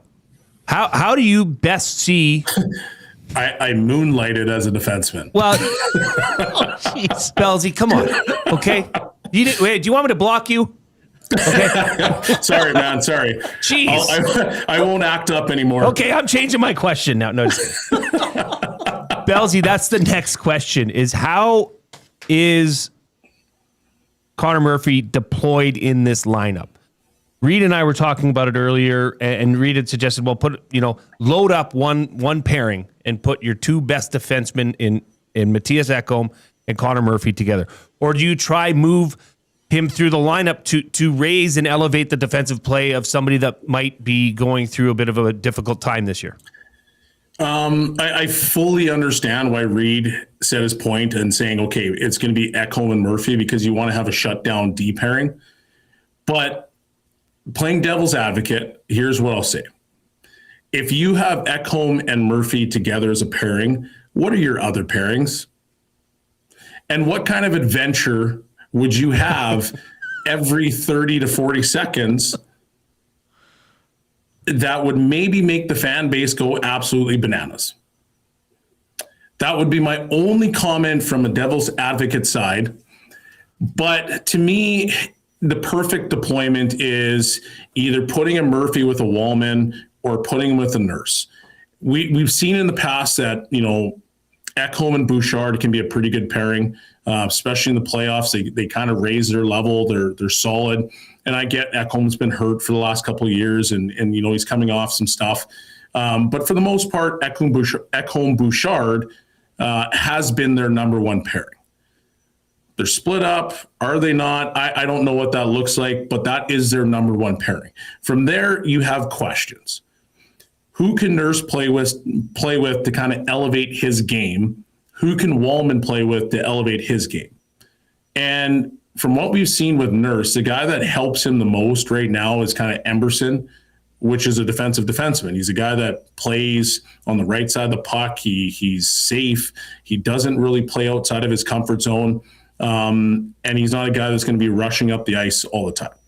So when you look at Murphy, he's a defensive defenseman. He's one of the better ones in the league. To me, just face value, and this is not analytics or without seeing them play together, just face value, I would say that should be the pairing because you want to try to give a little bit of steady to Darnell Nurse. And I know that he hasn't been playing his best, and I think he's admitted that. But you want to give somebody that's got a steady game, that can be reliable, kind of what happened with Bouchard and Ekholm. Same idea. So with Nurse and Wallman together or apart, though, what would you tell them? Hey guys, Knoblauch talked yesterday with Nurse about moving his feet, which sounds kind of it's hockey. You should skate. With Wallman, we've seen some pinches where it's dude, what are you doing? Whether they're together or apart, what's the parts of those guys' games that needs the most tidying up? Well, for Nurse, it's easy. You watch Nurse, and I would go, okay, well, what's his elite trait? Why did he become a first rounder? And I would answer his skating is pretty good. He's big, he can skate, he can shoot the puck. So immediately I would say, okay, Darnell, you're not having an easy time playing games. You're struggling right now. So what's the one thing that you're not doing? Well, you're not moving your feet. And what does that do for a defenseman? Well, if you move your feet, you're going to take away time and space on the defensive side. You can limit the chances. And just by pressuring guys alone, you probably have a better outcome than if you play, I like to call it the Olay defense, instead of sitting back and waiting for somebody to come to you. So immediately, if I was a coach, I would say, man, you got to move your feet and be effective because that's your elite trait. And that's going to help you solve a lot of your problems. And the reason I say that is because when I played, I was a fast hockey player. And so I just said, okay, well, I might be struggling, but I'm going to use my feet, and that's going to help me out of some of my funk. The second thing is you're a massive hockey player. You're 6'4", be physical. And right there, just having that and getting a little bit of confidence is all of a sudden going to help you get out of a funk. So string some shifts together, hopefully string a game together, hopefully string multiple games together so that you can feel good about yourself. And then maybe your game completely changes. Wallman, sometimes I feel like he has a tendency to try to do too much. He's a good skater as well. He's got some skill. I know that people here have clamored for him to be on, the power play a little bit more. That conversation was happening last year. So yeah, he's a skilled player, and sometimes skilled players have a tendency to do too much. So simplify your game, and I think both of those guys would be in better situations. Yeah. All right. So game coming up tonight against the Senators. We'll see what the Oilers can put together. Again, Murphy not going to play. Expected to make his debut coming up on Friday night. Bellsy, always appreciate it. Love having you on every Tuesday. I'll be seeing you around the rink. I'm going to see you. I'll probably see you in the next couple of days, and I'll get those off the record stories. So that'll be fun. Yeah, can't wait. Right on. See you, buddy. Shawn Belle checking in, of course, on several of our programs here on Edmonton Sports Talk and on Hello Hockey every Saturday from 10 a.m. to noon with Tom Gazzola. Yeah, it's such a weird thing to say, right? Well, how can I get better? Just simplify. Play to your strengths. Darnell, you can skate, you can get in the way, you can hit guys. Go do that. And I think again, that's sort of what Bowman was saying yesterday, because we had some reaction where it's like, well, why is Bowman telling them don't make plays? No, Bowman's telling them don't force plays. Don't make plays that aren't there. Hey, you can skate over a guy, angle him off with your speed, with your size, force him into the corner. That's fine. Even if you don't get the puck away, you're putting him in a position where he probably can't do much. Or you're allowing one of your teammates then to go get the puck. You don't have to, again, to go back to that Leon play, you don't have to steal the puck, turn around, and create an odd man rush from the front of your own net. Yep. Just prevent the scoring chance first, and then worry about what else can happen. Well, that's part of a good offense. Starts with a great defense. Right. It leads. One thing goes hand in hand, and it's just, like we've said, it's frustrating, I think, for Oilers fans because they've witnessed this team doing much better defensively. Yeah. Playing a much better, more sound defensive game, which makes their goaltending look elite. Right. That also goes hand in hand. So, yeah, you're giving up all these goals. Well, it's because you're not defending as a team. So, if they can get that sorted out, and if Connor Murphy, I can't see Connor Murphy making them worse defensively. Well, because of his age and experience and skill set, I agree. I can't see him coming in and being like, oh, well, now they're even worse defensively. Right. The question is, will the transformation be enough, or can he rub off on some of his teammates? To me, that's the question. Yep. I challenged Write a limerick about tonight's game, working in the names of prime ministers. James, emailing Reid at EdmontonSportsTalk.com. Oilers GMs have tried to be an angler fishing for a partner for the Deutschland Dangler. Some sat around farting, shipped out like Paul Martin, while others choked like the Shawinigan Strangler. That is very, very good. Do you want to continue this? Yeah, I got one that came in from our good friend at the Shamrock, Gavin. A loss against the Sens would be sinister. Put him to bed like an anesthesiologist would administer. Harper was blue. Our home jerseys, too. Did you know that Sir Bowell went from senator to prime minister? That's pretty good. Well done. We got one or two more we'll get to a little bit later on. I better do clue number 3 in the Hudson's Canada's Pub Mystery Athlete of the Game. You're trying to win a $25 gift card to Hudson's. You must text in your guesses to the River Cree Resort and Casino inbox, 780-218-9999.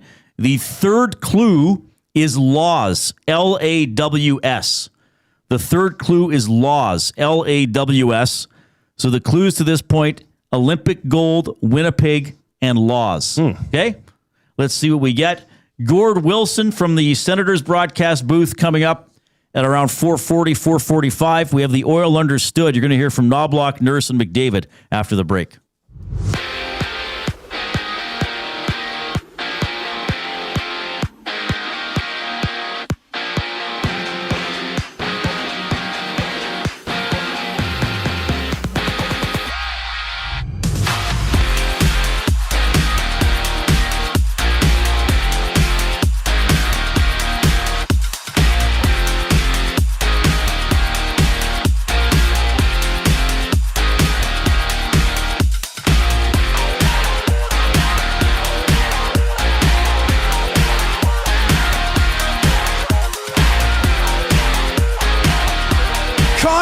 Gets his third consecutive start for the Oilers as they face off against the Senators. Tom Gazzola, Ben Thompson tee up the game during the GCL Diesel Oil Stream pregame show. That gets going at 6 right here on EST. Other action in the NHL, Anaheim and Colorado drop the puck. Vegas hits the ice out in Buffalo while the Sharks and Habs battle down in San Jose. Total of 11 games around the league. Out west, the Canucks, they've moved Thatcher Demko to long-term injured reserve. He underwent hip surgery in January and was ruled out for the remainder of the season. As per multiple sources, down south, the Cardinals are releasing Kyler Murray, 28-year-old. is owed nearly $37 million by Arizona as he heads to free agency. For the Colts, Daniel Jones, he's been given a transition tag that gives Indianapolis the right to match any competing offer sheet Jones might sign in free agency. If Jones doesn't ink with another team, he'll get a guaranteed one-year deal worth nearly $38 million. At the Briar, 4 games are live. Alberta's Kevin Coe and Manitoba's Matt Dunstone scoreless. They're in the first end. Both teams undefeated through 4 matches in Pool B. 10 games over in the NBA. It's the Raptors and Knicks duking it out at 5:30. The Oil understood for GCL Diesel. Next up, I'm Zachary Kubish, and you're up to date. The Nielsen Show with Lieutenant Eric. Craig Buttons. Connor Murphy's a really solid player, and he's a stable, steady player. The exact type of player that Darnell Nurse needs. Jake Wallman cannot play the offside, and he doesn't help Darnell Nurse. Bottom line is, Darnell Nurse, when he's at his best, has a stabilizer around him. I think Connor Murphy is exactly that. The Nielsen Show with Lieutenant Eric. Weekday mornings 6 to 9. Only on Edmonton Sports Talk. Your clear choice for Edmonton sports. Hey Edmonton, did you know a local Play Alberta winner scored over $430,000 on Desert Fantasy? Think about the rec room you could build with that kind of cash. From major casino winners every hour to jackpots worth millions and hundreds of popular games to money that stays in the province, there has never been a better time to sign up for Play Alberta. Download the app today to get started with casino, sports, and lottery, all in one app. Must be 18 plus to play. When you gamble, use your game sense. When you cater with Royal Pizza, you're getting the same great pizzas, pastas, and salads you love, just bigger and built for a crowd. Perfect for teams, offices, or parties, Royal Pizza's catering brings real value around $10 per person. Delicious, high quality, and easy. If you like their pastas, you'll love their catering pastas even more. Visit royalpizza.ca or contact your local store for exact pricing and details. So come on home, Royal Pizza, still making it great. At Firehouse Subs, our subs are freshly toasted, stacked high, and crafted to satisfy. Each sub is piled high with premium meats, melty cheese, and toasted to perfection. Firehouse Subs brings bold flavor to every bite, all served on a freshly toasted roll. But we're not just feeding Edmonton, we're fueling it. Dig into the brisket hat trick, piled with slow-smoked brisket and melty cheese. Or go to the Firehouse Subs fan favorite, the Hook and Ladder. Made to order with smoked turkey, honey ham, and Monterey Jack cheese on a perfectly toasted roll. With 15 Firehouse Sub locations across Edmonton and the greater area, it's easy to grab a hot and hearty sub close to home. Firehouse Subs. Hot, hearty, made to satisfy. When gambling, set a budget before you play. Stay informed and visit GameSenseAB.ca to learn how. Remember, if you gamble, use your game sense. Since 1952, William Huff has been the heartbeat of Edmonton's advertising world. From humble beginnings to a citywide powerhouse, we've been the go-to for signage from print to design and installation. Partnering with Edmonton's top sports franchises and major events, we've helped shape the city's global reputation. Our secret, unmatched customer service, decades of experience, and a passion for excellence we call the William Huff Advantage. Visit us online at williamhuff.com. Must you click? Click.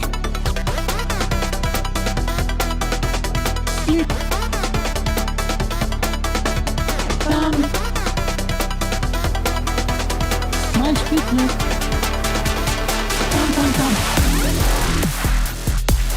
Click, click.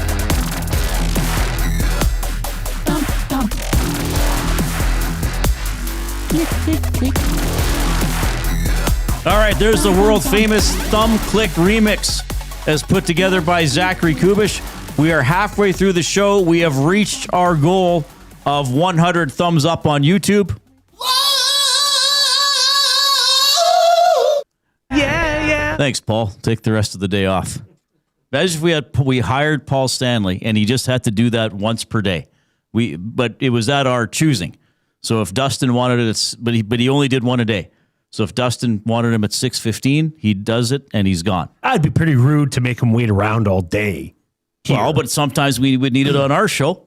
I'd be a hefty fee. Good deal for him. Be a great deal. Yeah, but he'd have to put on the makeup every day. How much notice would you need to give? We just cue him to do it. But he couldn't just be sitting here. Yes, he would be. He'd sit there all day. That'd be expensive. Maybe we'd give him a break during the lock shop or something. I don't know if he hadn't wailed already. But hey, if you haven't given us the thumbs up on YouTube, please do so. We got over 200 yesterday, so let's see how high we can go. Of course, you can text us, 780-218-9999. That is the River Cree Resort and Casino inbox. My goodness, it's finally happening this Saturday from Jersey Shore. DJ Pauly D performing at the venue at the River Cree. Coming up March 19th, George Thorogood and the Destroyers. Baddest show on earth tour. That's huge. Get your tickets at rivercreeresort.com. All right. This is a fun week already. It's been good. Leading up to the trade deadline, lots of Oilers news, lots of stuff going on, lots of interesting things to talk about. It's always fun. I'm having a blast. The off-topic topic for William Huff will remind people of this. Your favorite Edmonton morning show host of all time. Because Terry Evans had his last show with K97 yesterday. So let us know who you liked. A lot of Wes Montgomery coming in. Wes was a legend. I never knew Wes, but very popular. Collingwood Rob had suggested Wes Montgomery. Yeah, okay. Adam in Quebec City. This is such a tough one. Morning radio in Edmonton, for me, was a staple. Dustin and LTE are definitely up there. There's also Mark Connolly at CBC. That was good. Yeah. And Rob Christie. I'll throw that in there for the honorable mention. And the bilingual shout-out, I've got to meet him many times at events because we were at French business mixers together. Mm-hmm. Yeah, Mark did a great job at CBC. He retired, last summer, I want to say? And he was a television sportscaster before that. Vincenzo, Chris, Jack, and Matt from Kissin' Country. Would Cub Carson qualify? Was he a host or was he more of just the sports reader? I guess he was more of the sports reader on the Bear when it started, right? Remember Cub Carson? Said that. I think that was Abutsky. Yeah. Cub Carson on the Bear was another great one. Early 2000s. Dusty and LT are climbing, but my all-time favorite will always be Don Percy, who was on 1260 in the mornings in the early mid-80s. So that's when it wasn't all sports, obviously. It was CFRN radio, I think. He came from and eventually returned to Winnipeg, where he's considered the GOAT among us older listeners anyways. Yeah, no, that's cool. Yeah, we want different eras for sure. Chris in the Nasty Chat says, Reid sounds excited about DJ Pauly D. You imagine Reid going and just with glow sticks and flags. So I'm nude and that's all I have? I'm wrapped in a flag and I'm waving glow sticks. Is that what Chris wants? I don't know that you're fully nude. Oh, well, the flag would be You'd covering probably me. be wearing swimming trunks, but topless for sure. And a fun. Did that often happen on Jersey Shore? Glow stick style hat. Was that their thing? Well, the Jersey Shore is a gathering place for young people to go and party and go to clubs. Okay. And different establishments. Oh, so I'd be in that vibe. I'd be embracing that. According to that comment, Chris, that's how I'd be going. Okay. Yeah. That's pretty good. That's pretty good. Let's do the Oil Understood, presented by GCL Diesel, providers of the best diesel engine components around. From turbochargers to injectors, fuel pumps to sensors, they are the critical engine component experts. Proud to serve Edmonton and Northern Alberta for over 50 years, and now a partner of Edmonton Sports Talk and the Reid Wilkins Show. GCL Diesel. Diesel! Understood. Oilers, Senators, no Connor Murphy. You will see Connor Ingram in net. He gets his third consecutive start for the Oilers. That's significant. Senators coming to town, trying to fight for a playoff spot. They've actually been doing pretty well. They won 4 in a row. They lost to Carolina. They won their last game before the break, and they've come out of the break with an overtime loss and a pretty convincing win over Toronto. So that's only one regulation loss in their last 8 games. You know, the Oilers have not been doing that well lately. Here is Kris Knoblauch on what Connor Murphy can add to the team. I think takes a lot of stress off of a lot of the defensemen who've been playing a lot of minutes, but I think our 2 ailments this year, it's not producing more offense. It's been defending, and that's 5-on-5 defending, and he'll certainly help with the penalty kill also, because he's long, strong body who's good at blocking shots, and but I think the biggest improvement will be the 5-on-5, not giving up as many chances, and and also probably help with our pairs and just give all our guys a good partner. All right, so we talked about the size, the length, the penalty kill ability. So Kris Knoblauch looking forward to getting that as well. Darnell Nurse on his new teammate. Yeah, no, it's exciting. I think anytime your group can get better, you definitely adds a really good component to our group. Steady back there, hard to play against, so yeah, it'll be great for us. Is it welcome when it's a guy that, you know, can kill some penalties and do some of the tough stuff, and like, is that kind of an addition always welcome to the group? Oh, 100%. You know, those are the things that help you win down the stretch. So he brings a lot of those elements to our team. I think our group's really excited to have him. All right. Well, yeah, I mean, this is the theme with Murphy. Bringing qualities that the Oilers don't have enough of. Yes. And he'll have to go out there and execute them. So, you know, Darnell Nurse was asked about his game by Mark Spector after the loss in San Jose and basically said good analysis. He was kind of asked about his game today as well and where he's at, I believe, by Rashog this time around. And here's his answer. I mean, I'm not...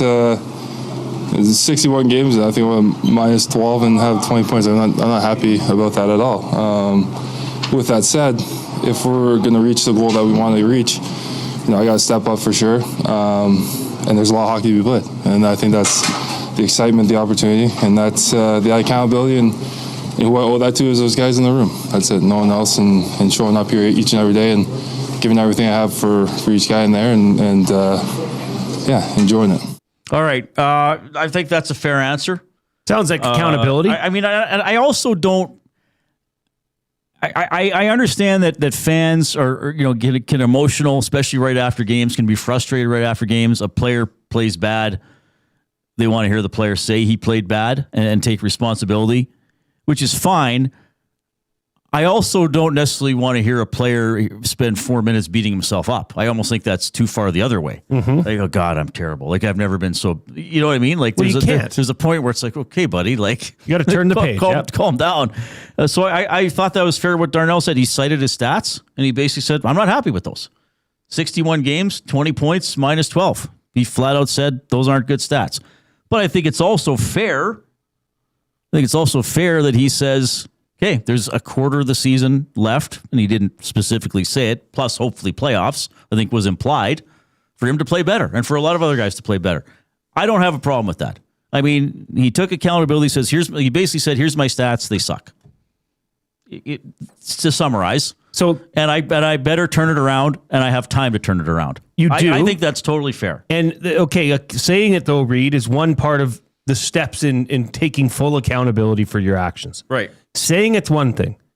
Doing it on the ice consistently is something that just hasn't been there enough for Darnell Nurse this year. He knows it. Reid, we've talked about this a lot. We talked about this in ref week. When a ref screws up a play, they know it. It's the worst. It bothers them.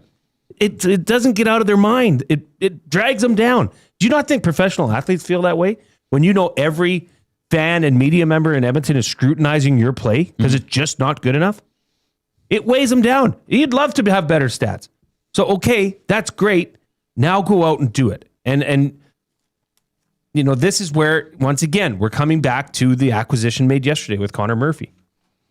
How much can one player stabilize a defensive unit? And I think in this case, it just offers you that extra piece to quiet down their defensive zone play, to simplify it. And Darnell Nurse would be one of the main benefactors of that style of play. We are in the Canadian Brewhouse studio. Don't forget about hockey at the CBH. Skip the couch and hit the Canadian Brewhouse. Your home for every puck drop, every goal, and every cheer. With ice-cold drinks, massive screens, and the best fans in town this hockey season, our house is your arena. More from Nurse, a clip or two from Connor McDavid as well, before we sign off at 6 o'clock. We're going to have Gourd Wilson from TSN 1200 in Ottawa when we get back.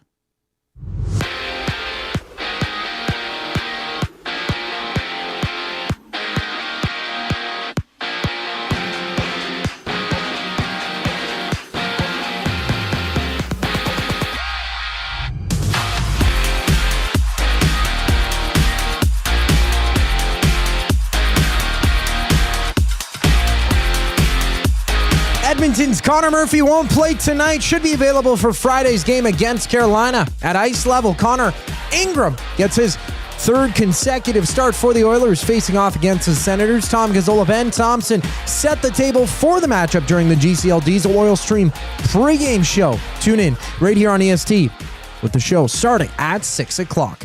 Elsewhere, Anaheim and Colorado dropped the puck. The Avs leading the league while the Ducks hope to win 3 straight. Anaheim sitting 1 point back. The Oilers for second in the Pacific, 2 games in hand. We also see the Pacific leaders. Vegas hit the ice in Buffalo while the Sharks and Habs battle. NFL news: the Cardinals are releasing Kyler Murray. He'll head to free agency, with the Cardinals owing Murray just under $37 million. As for the Colts, Daniel Jones has been transition tagged, giving Indianapolis the right to match any competing offer sheet Jones might sign. If Jones doesn't sign with another team in free agency, he'll get guaranteed 1-year deal worth nearly $38 million. At the Briar, 4 games are live. Alberta's Kevin Coe and Manitoba's Matt Dunstone in action. Third and Dunstone leading 2-1 Alberta with hammering 10 games in the NBA. It's the Raptors and Knicks duking it out at 5:30. Gourd Wilson from TSN 1200 to talk some Sens. Next up, I'm Zachary Kubish, and you're up to date. EST Hangout. I would try to set the record for most teams played for. Mike Sillinger. Right? Like, it would be like, hey, and like the team, like, we would love to have you back. That's great, but I need to go to my next team. So thank you very much. You want to do the Will Ferrell in the field and try to play for every team, right? Like he did in spring training. And everyone says, great guy. And The EST Hangout, presented by Sentinel Storage. Weekday mornings 9 to 11, only on Edmonton Sports Talk. Your clear choice for Edmonton sports. Sentinel Storage congratulates Team Canada for all their perseverance, dedication, and commitment, for representing our country so well. Our athletes make us proud to call Canada home. Sentinel Storage, proudly Canadian and official storage partner of Team Canada. The road to the FIFA World Cup runs through Edmonton. See Canada Soccer's men's national team before they take on the world this summer. Canada versus Uzbekistan. June 1st, 7 p.m., Commonwealth Stadium. Tickets at Ticketmaster.ca.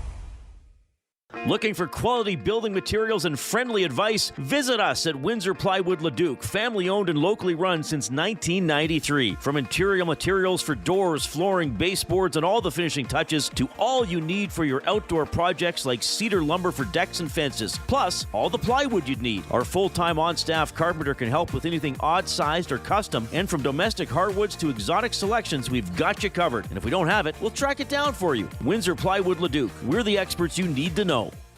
Hey Edmonton, did you know a local Play Alberta winner scored over $430,000 on Desert Fantasy? Think about the rec room you could build with that kind of cash. From major casino winners every hour to jackpots worth millions and hundreds of popular games to money that stays in the province, there has never been a better time to sign up for Play Alberta. Download the app today to get started with casino, sports, and lottery, all in one app. Must be 18 plus to play. When you gamble, use your game sense.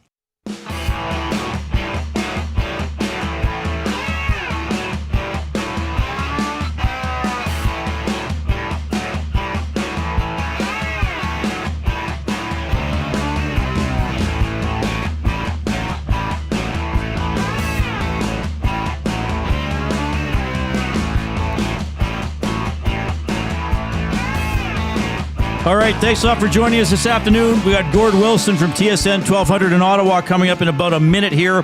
He'll be on the Oil Country Towing hotline. We do have a winner of the $25 gift card to Hudson's Canada's Pub for the mystery athlete of the game. Who is the winner, Jake? Abutski. Abutski is the winner. Yes. So, I got it after the third clue. First clue was Olympic gold. This person won Olympic gold in curling in 2014. Winnipeg, second clue, that's where this person was born. The third clue was laws, L-A-W-S. This person has a Bachelor of Laws from the University of Manitoba. The fourth clue was laws, L-A-W-E-S, because Caitlin Laws was a teammate for a long time of the mystery athlete of the game, Jennifer Jones. The fifth clue, if we needed it, would have been 6 Scotties. So Jennifer Jones is the mystery athlete of the game. I will add that several people did get it after that clue, Reid. Good. Abutski was the first one in the inbox. So congrats. Neighbor Danny, Mike the Michigan fan, Pizza Boy, Ken, Brett P. All get honorable mentions. Honorable mentions. They get my praise and admiration. Well, what else do you want? What else do you really need? What else do you really need? It's good enough in my books, Reid. Time for Voices of the Game for Windsor Plywood Leduc. Locally owned and operated since 1993. We're more than just plywood. We offer everything from doors and flooring to decking, fencing, and custom millwork. With a huge selection of hardwoods and knowledgeable staff, we're here for all your DIY needs. Windsor Plywood Leduc, the experts you need to know. This guy is certainly an expert when it comes to talking about the Ottawa Senators from TSN 1200. It is Gourd Wilson checking in. Gord, you're on with Reid and Jay. How are you doing? All the better now, fellas. Thanks for having me. That's like being on the Oprah show. You get a prize, and you get a prize, and you get a prize. Yes. I love it. Yes. Yes. Well, all she good. gave away Thank you for cars. having me. Our prize is just my admiration. I'm not sure what people Your would sort of have. admiration. Yeah. Well, that counts too. Yeah. Thanks for hopping on. I know you got your own pregame show coming up right away, so we won't keep you for too long, but we want to get some Senators storylines here. I was going through their season game log. There's been some stretches like just 2 wins in 8 games, and then they've had 7 or 8 game stretches where they just lose once or twice. Is inconsistency the story, or how would you sum up the Senators at this point? I'd sum it up with inconsistency in between the pipes. I don't think there's any doubt that this team has struggled mightily with its save percentage. 5-on-5 save percentage is bottom of the league, and overall save percentage is bottom of the league and has been just about all season long. It's been quite disappointing. Dean Brown, my broadcast partner, threw out a stat the other day. If this team got even average goaltending, and the league average is 896, if it got 900 save percentage, it would probably be on pace for about 114, 115 points this season, and they would be firmly in a playoff spot. And now fighting for their lives. It has been inconsistent. It's been unfortunate. It's been a tough year, consistent-wise, for Linus Ullmark, who, as we know, has had his struggles with mental health and had to take a leave of absence December the 27th. He missed close to a dozen games because of that. He's back now. It looks like he's getting his form back. He's playing to his abilities. I've said time and time again, as he goes, so goes this team. And it's tough because, fellas, and I hate to ramble on here, but the team has played very well. I will give full credit where credit is due. Travis Green and his staff, they have all done a wonderful job of selling something that is successful, and the players accepting the sell, buying in completely. And when they're on, and that includes goaltending, they're probably one of the tougher teams or the tougher outs in the NHL. Yeah, well, I was watching mostly Calgary and LA, I think, on Saturday, and I flipped over to that Senators-Leafs game, and when I flipped over, the shots were, I think, 31-9 for the Senators. Yeah. So, yes, they can turn it on, though the Leafs have problems of their own. Brady Tkachuk. Jay and I were speculating earlier in the show if and how much he might hear some boo birds when he touches the puck tonight because of his nationality and a certain medal color that he won about a week and a half ago. But nonetheless, we know he's a great player, but he loves it, doesn't he? Like if he gets booed, he's going to love it, won't he? Yeah, it's a good point that you bring up here. And public enemy number one is number one in his books, right? He thrives on stuff like that. He likes to play the villain. He plays it very well. He's a bit of a unicorn in the NHL in terms of how he plays the game, how he approaches the game. He got hurt 4 games into the season and missed 20 games after thumb surgery. He's had his wrist taped ever since, which means there's no the strings aren't attached to the gloves, but he doesn't take them off, right? He's not full Brady, let's put it that way. And he knows it, and other teams know it, and other teams with tough guys try to goad him into things. And it's not in his nature to back down, but he's had to adapt and do just that. But at the same time, he loves the fact that he's come away with a gold medal as an American, and was a big contributor to Team USA and will be for years to come. And now the focus is on the Senators. And he's made almost every time that he speaks about the gold medal or this season, and believe you me, I know the rumors are floating around this week that the Senators are going to trade him, and that's absolutely ridiculous.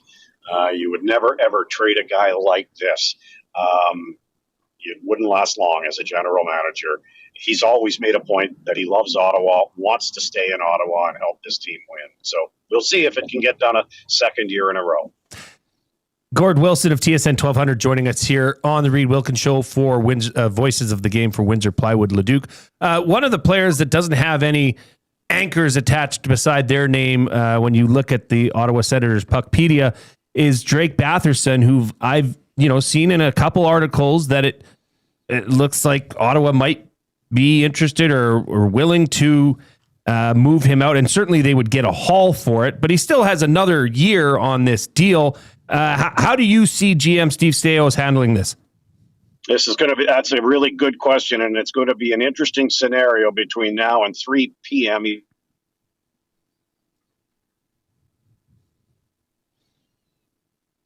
All agree. The 25 goal scorers at 4, I think his average is 4.6 million. And I think that's his hit next year. He's been a constant 25 to 30 goal scorer. I think his career high last year was 28 or 29. He scored 2 the other night in Toronto to get off the schneid and end a 10-game goalless drought. He's up to 21 now, so he should get close to the 30-goal mark again. And if that be the case, there's no question that he's in for a very hefty raise. And I think that's where his name comes up, or why his name comes up and circulates around the NHL with maybe an asterisk beside his name with the saying, I wonder if the Senators can afford him.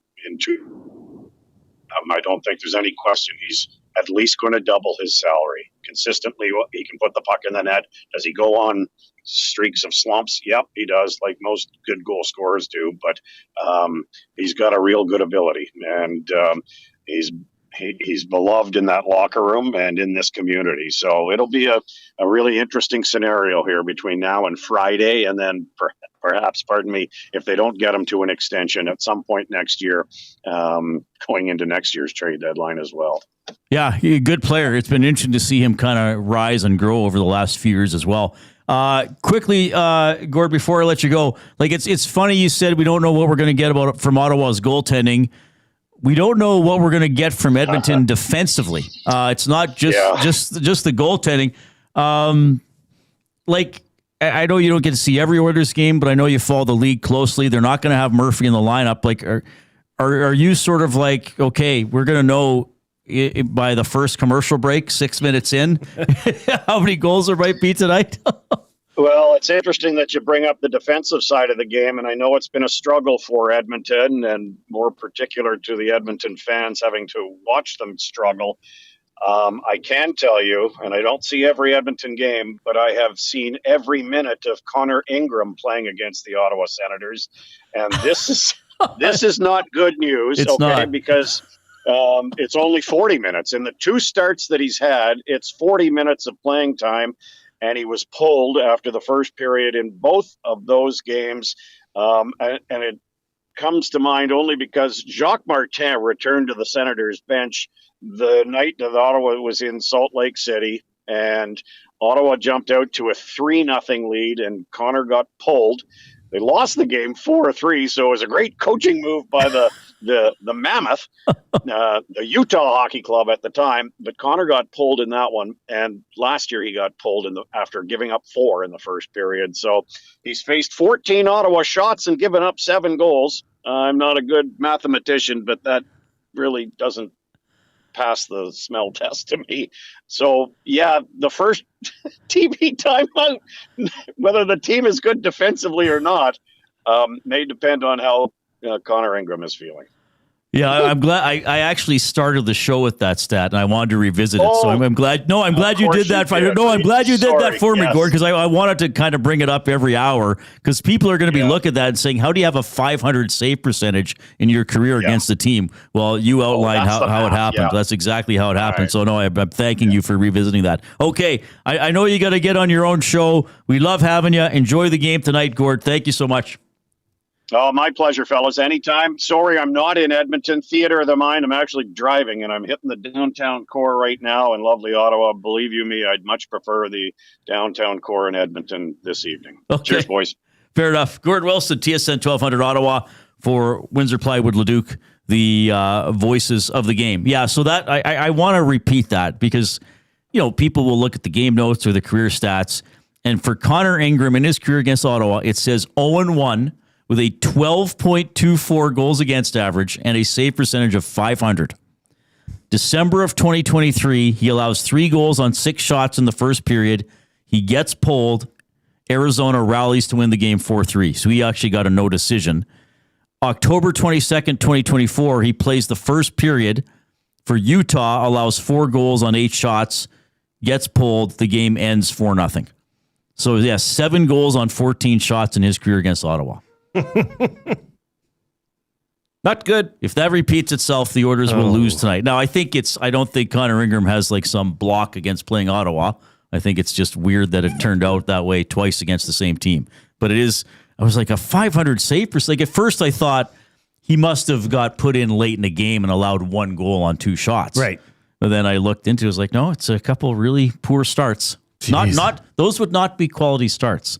The stat we were talking about a few days ago on the show. No, they sure wouldn't. Those wouldn't be.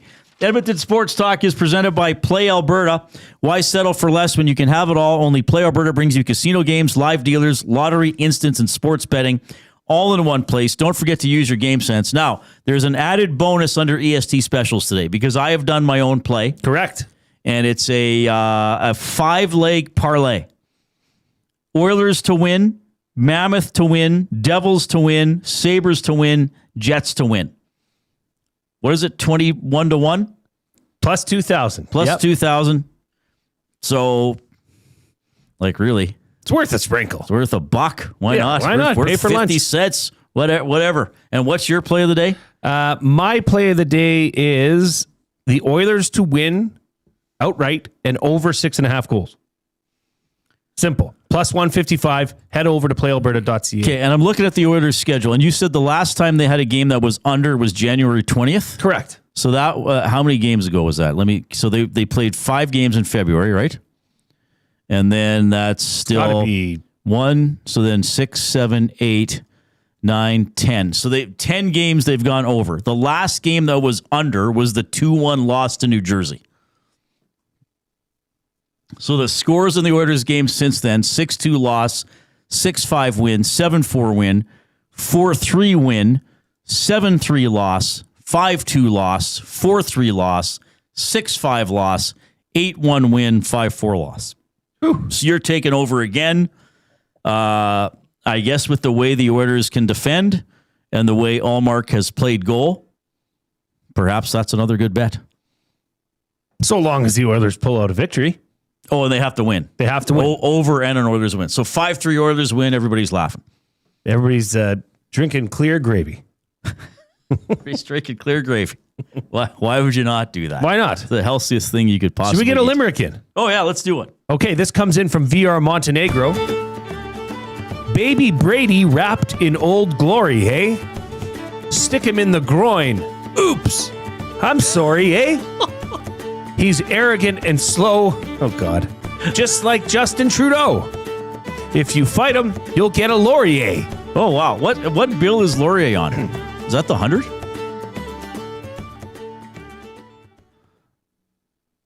Well, he's on the 5. Well, that's Laurier on the 5. That's the one people color in to look like Spock. That's right. Oh, but that's the one that was replaced by...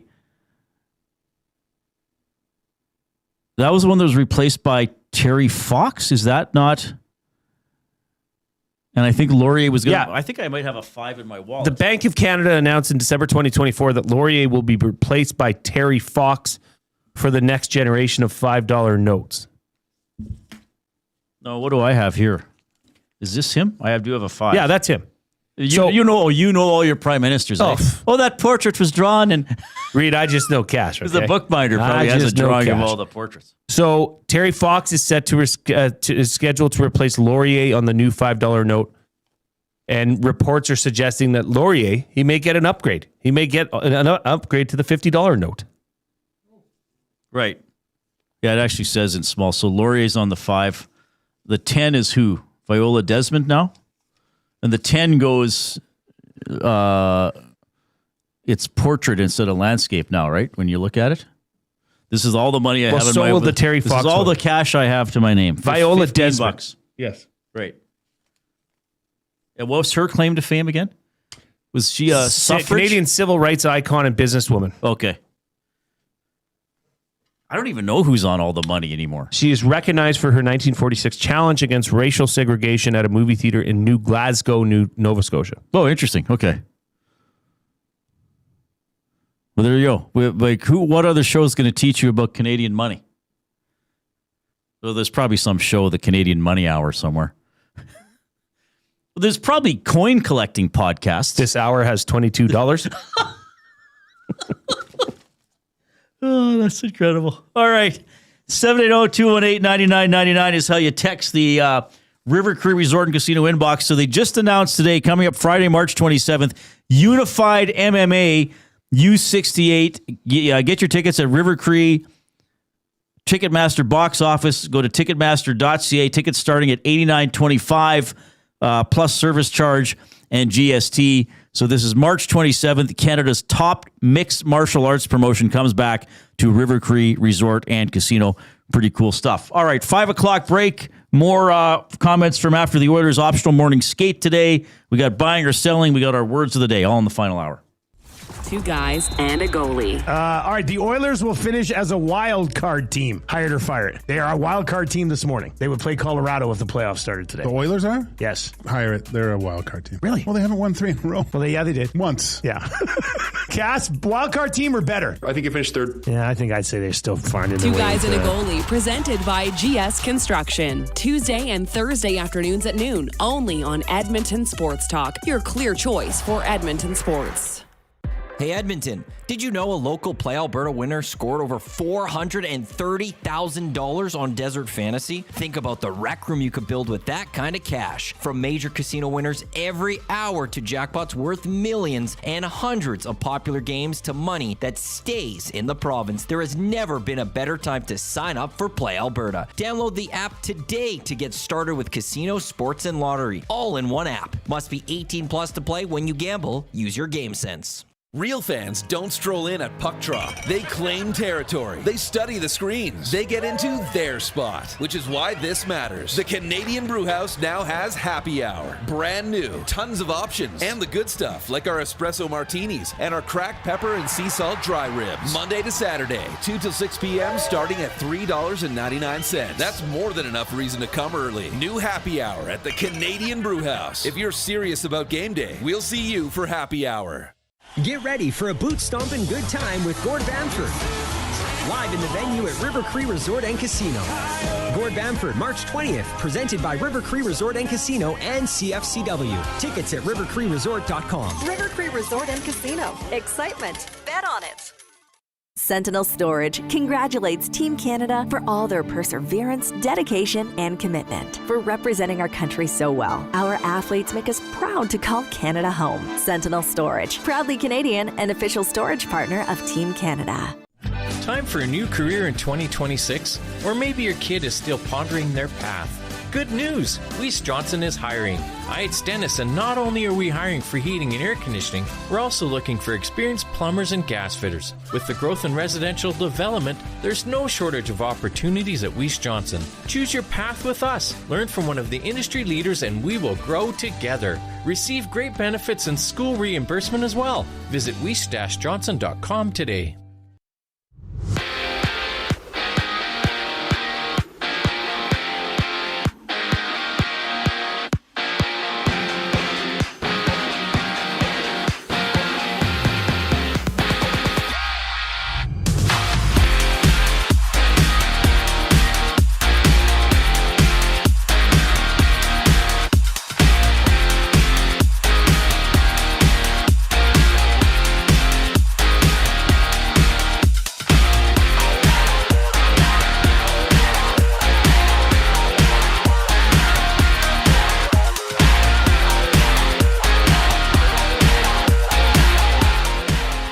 Edmonton's Connor Murphy won't play tonight. He should be available Friday against the Hurricanes. And at ice level, Connor Ingram, he gets his third consecutive start for the Oilers when they play the Senators. Tom Gazzola, Ben Thompson set the table for the matchup during the GCL Diesel Oil Stream pregame show.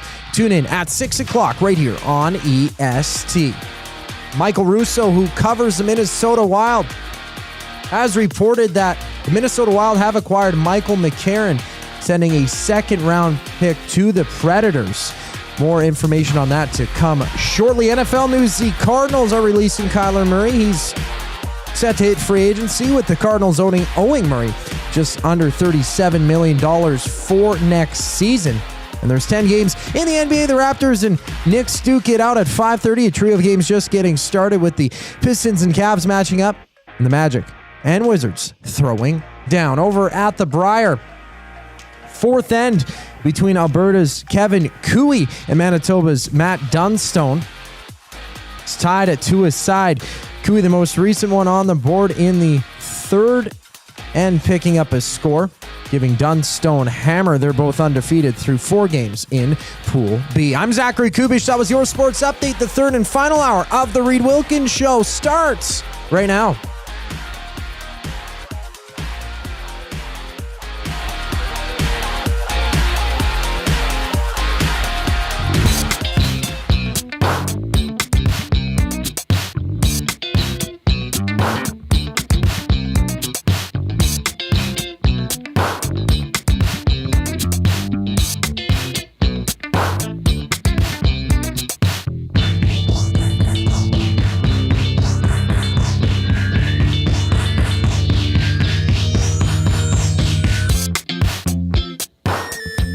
Game day for your Edmonton Oilers, back home for the first time in a month. 29-24-8 are the Oilers taking on the 29-22-8 Ottawa Senators. Second and final meeting of the season between the two teams. The Oilers won in overtime 3-2 in Ottawa on October 21st. The Oilers have won 6 of their last 7 games against the Senators. GCL Diesel Oil Stream pregame show hosted by Tom Gazzola coming up at 6 right here on Edmonton Sports Talk, your clear choice for Edmonton Sports. We got the curling on the tube. Cooey against Dunstone. Good matchup. As Zach was saying, 2-2 in the fourth. Dunstone with hammer. So we'll be keeping an eye on this one for you. Yeah, and Downtown Dining Week is coming up. It's 8 days away. Your chance to save money at downtown restaurants is right around the corner. March 11th to 22nd offers diners a discount on multi-course or multi-item meals. We took in the savory menu at Boondock. Delicious. I know Hernan and Joaquin. I can never remember. Shoyu Sushi. Shoyu Sushi. It's 100th Ave and 109th Street, just off 109th Street. And Maddie, Tommy, and Benny went to Campio. Outstanding pizza. Yesterday. And other stuff. Outstanding. Pizza's great. Pizza's fantastic. And I believe Dusty and Lieutenant Eric are going to be heading over to El Furniture Warehouse on Monday. I think they're doing a lunch, aren't they? I believe so. Yeah. Reid and I and Zach went to Boondock. That is out on our socials if you want to see our experience. If you want to feel hungry. Yeah, if you want to look at a lot of guys making the, Yeah. Well, when I watched the video, I was like, we got to go back. Hernan and Joaquin's experience will be released, I think, tomorrow. Yeah, photos from theirs looked awesome. Looked fantastic. Yeah, I want to try that place out too. Downtown Dining Week. What is it? Over 60, almost 70 restaurants. Almost involved. 70 restaurants. It's amazing. And right now, while supplies last, I don't know if there's any of these left, but you can get a $100 Edmonton Downtown Dining gift card for only $75 when you visit www.edmontondowntown.com/gift card. So if you're planning on going, you might as well save 25%. Yeah, get going. Absolutely. All right, thanks a lot for joining us this afternoon. Oilers and Senators tonight. McDavid between Nugent Hopkins and Hyman. Draisaitl with Podkolzin and Kapanen. Roslovic with Frederick and Savoy. Henrique with Lazar and Szymanski. The expected forward combinations.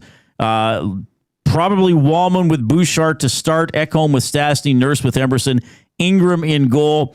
Ottawa has Stützle with Batherson and Giroux. Cousins with Tkachuk and Gregg. Pinto with Cousins and Amadio. Eller with Halliday and Zetterlund. On defensively, Sanderson with Zub, Shabbat with Jensen, Clevin with Spence, and Allmark, the goaltender. So that's what we're looking at there. Buying or selling, presented by Damon Bunting, a consistent top-producing realtor in the greater Edmonton area for over 18 years. He and his team would love to help you find that right home or make the move from your current home. Community-driven, he understands what it takes to make a difference in our city. Check him out, DamonBunting.com, Instagram handle of Damon Bunting Real Estate. Connor McDavid talking about the addition of defenseman Connor Murphy, again, who will not play tonight. Yeah, not fun to play against, which is always a good sign. Just solid player. I think he can really help for sure. All right. I mean, hard to play against. That's what they need. What Oilers fans want to hear for sure. But Stan Bowman spoke yesterday and basically said, hey, like, the answers are in the room. Like, yes, we might add a player or two, which he did later in the day, but there's a lot of guys who have to play better. McDavid commenting on that. Yeah, I do feel like the answers are in the room. Obviously, we've shown that we can play that way at times. It hasn't showed up all the time. Needs to show up more, certainly coming down the stretch. And Darnell Nurse also commenting on Stan Bowman, saying there's room to improve defensively. Yeah, we could be much better in that department. I think we've shown stretches and in areas, throughout the season that when we check, we can play really good hockey. And it's supposed to sustain that inconsistency. And our group has it. I know individually, we all feel we have it. I know for me, just going out there and being hard to play against and having fun on that side of the ice, that's going to help our group. So we're excited about the last 21 games, and there's a lot of hockey to be played, and making the most of the opportunity that we have at hand. Hard to play against and having fun. Is that something that maybe over the course of 82 games can be difficult at times or get lost at times? Is that a key for you? Yeah, I think it gets lost sometimes, when we're playing at our best, our team as a whole has an element of that. So, it's up to us as individuals to bring that and enjoy it, and especially as the games and everything starts to tighten up here in the end. And 21 games left in the regular season for the Edmonton Oilers. Jay and I have been talking about it. Probably 24 points gives you a pretty good shot to make the playoffs, so a little bit above 500. I don't think 500 itself would be good enough. Nurse looking at the final 21. I mean, we control our own fate, right? That's all you can ask at this time of the season. It's our outcome and our fate and what happens over the course of the rest of the year isn't in anyone else's hands other than ourselves, and that's the opportunity that you want to be in at this point of the year. Have things gone the way to plan and how everyone expected coming into the season? No, but there's a lot of excitement and a lot of opportunity. I mean, it's easy to. Obviously, there's been 61 games. It's easy to look at it from a very negative mindset and a very negative standpoint. I think that's a default sometimes for everyone to just go that negative side of it. There's a lot of hockey to be played here. This is a team that's been through a lot and I think is excited and is geared up, and we got to answer that call now.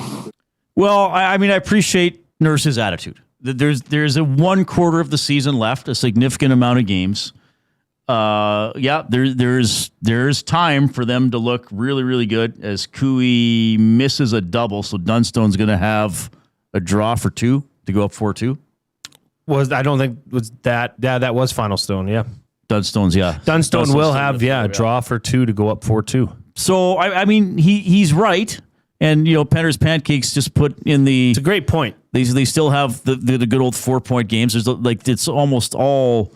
They don't even play another Eastern... Tampa Bay and Florida still come here, right? They come here. But, yeah, a lot of the games are against Pacific teams they might be jockeying for position with, or teams lower down in the... when you play St. Louis, you got to jump on them and beat St. Louis.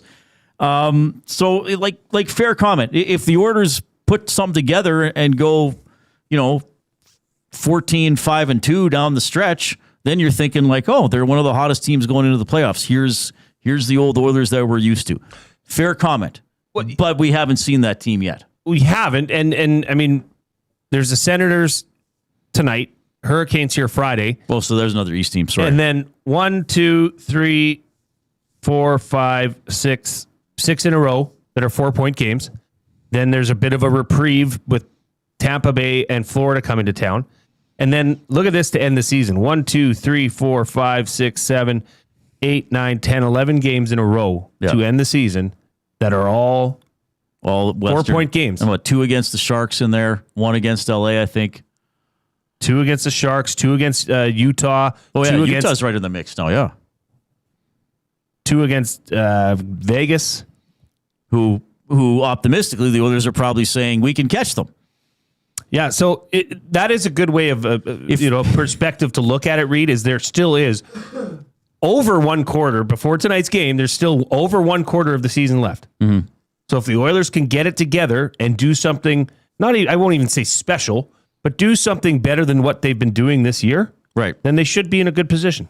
So we were looking at this yesterday, right?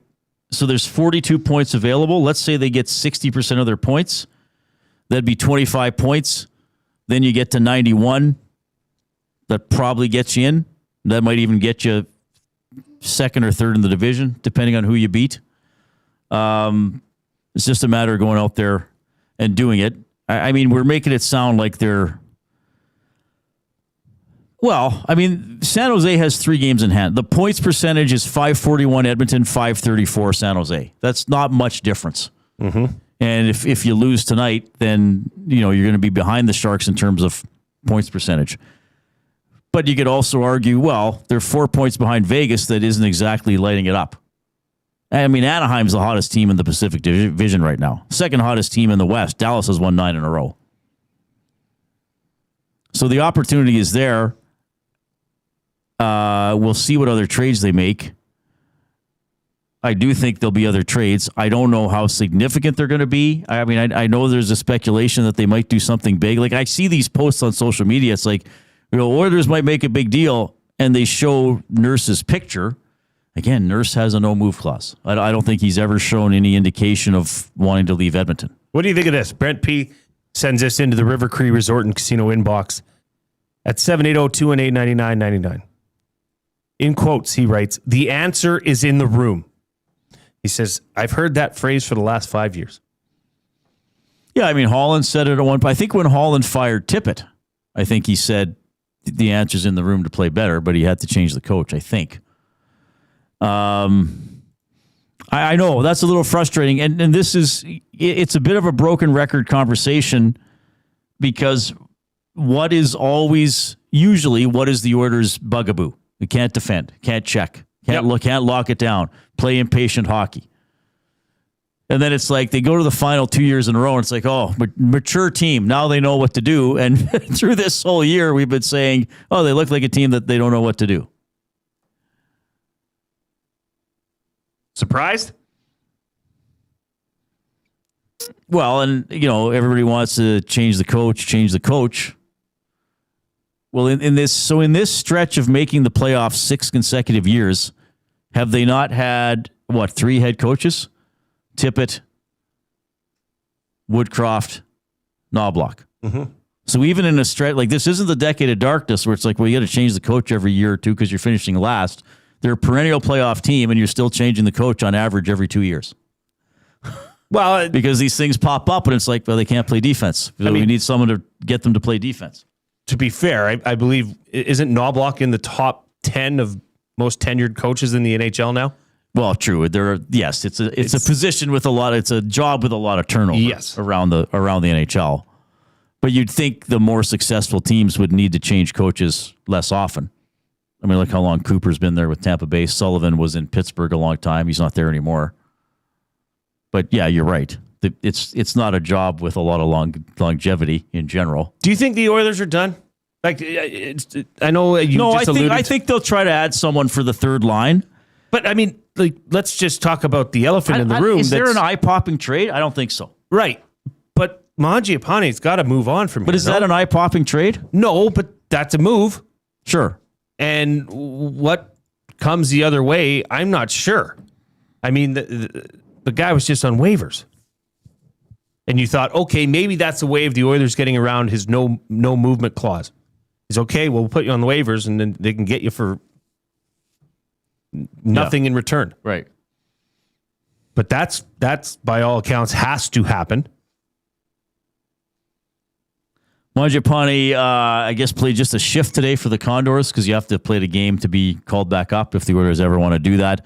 They may just sit him out after this and and then see what they can do. And that's the reality of the situation is you have to look at this.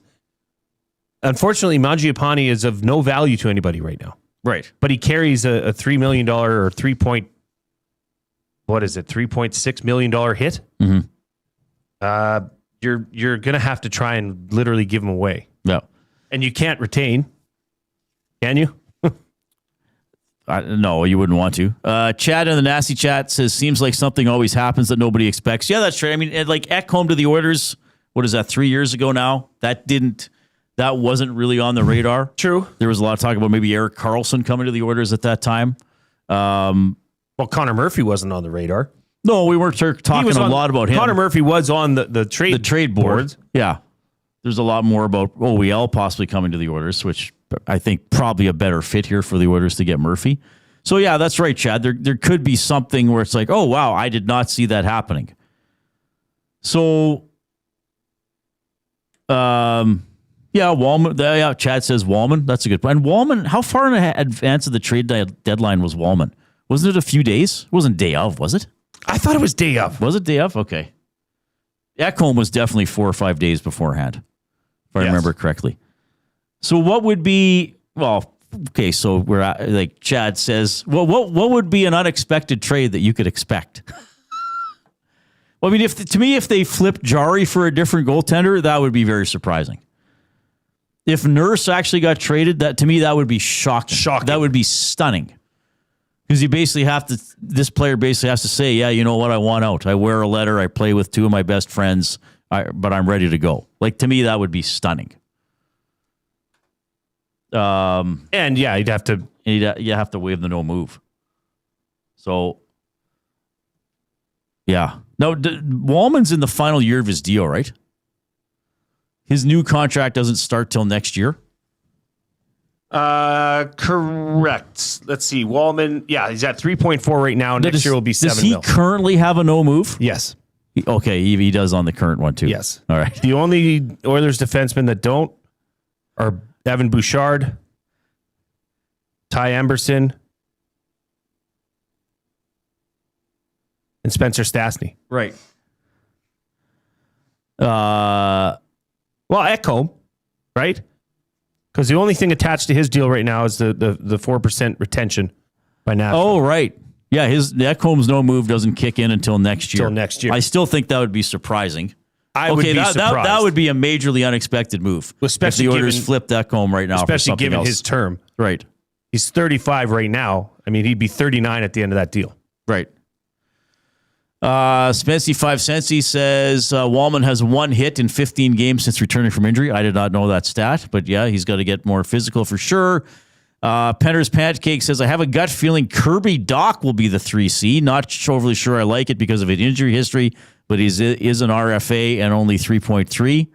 That's a guy who I could see winding up on Edmonton maybe at some point in the future. 83 Runner says you'd have to move Nurse for another big contract with probably another no move clause like Dougie Hamilton. Well, that would be significant and surprising and maybe a little bit unexpected. Yes. Now, but would Dougie Hamilton solve what ails the Oilers? I mean, you bring in another offensive defenseman. It looks like the position that is being highlighted here is the center position, right? Yes. Yeah, I mean, I think they got to add a third center or somebody to help the third line. Now, maybe Szymanski has some sort of a contribution, but again, I'm not going to sit here and push all my chips in on a younger player who's only, how many NHL games has he had? 3? 2? Oh, 5. My mistake. I was half right. So anyway, 780-218-9999 is how you can text us. The afternoon inbox presented by River Cree Resort and Casino, turning 20 this year, celebrating until October 26th. Big celebration, over $1 million in prizes, 35 winners of $20,000 in casino free plays, 9 brand new cars, 56 winners of $1,000 in cash. Again, this is going on until October 26th, rivercreeresort.com.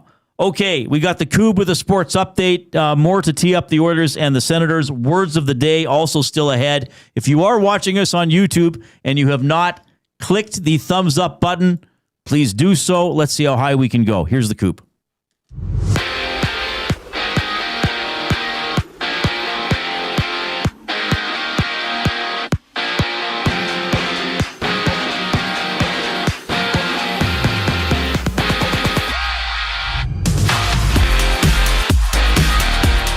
Connor Murphy won't play for the Oilers tonight. He's expected to be in the lineup Friday against the Hurricanes, and at ice level against the Senators, Connor Ingram gets a nod for Edmonton, making his third consecutive start. Tom Gazzola, Ben Thompson set the table for the matchup during the GCL Diesel Oil Stream pregame show. That goes live at 6 o'clock right here on EST. And a handful of matches are live right now. It's the Sabres up 1-0 over the Pacific leaders, the Golden Knights. 7 minutes into play. Also midway through the opening frame, the Bruins have a 2-1 lead over the Penguins. And according to Wild reporter Michael Russo, Minnesota has acquired Nashville's Michael McCarron for a second-round pick. More information on that to come soon. NFL news, multiple sources have reported that the Cardinals are releasing Kyler Murray. He's set to become a free agent, with the Cardinals owing Murray just under $37 million as he heads into free agency at the Briar. 4 games live.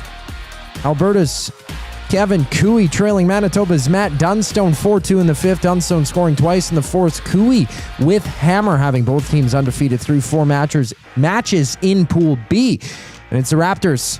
They're in action. 5:30 tip-off against the next 3 games live. It's the Mavericks and Hornets tied at 17 aside. 5 minutes left to go in the first. This sports update is brought to you by Windsor Plywood, Leduc. Locally owned and operated, serving Leduc and surrounding areas since 1993. They have doors, flooring, baseboards, and of course, they have plywood. Go see the knowledgeable staff today at Windsor Plywood, Leduc.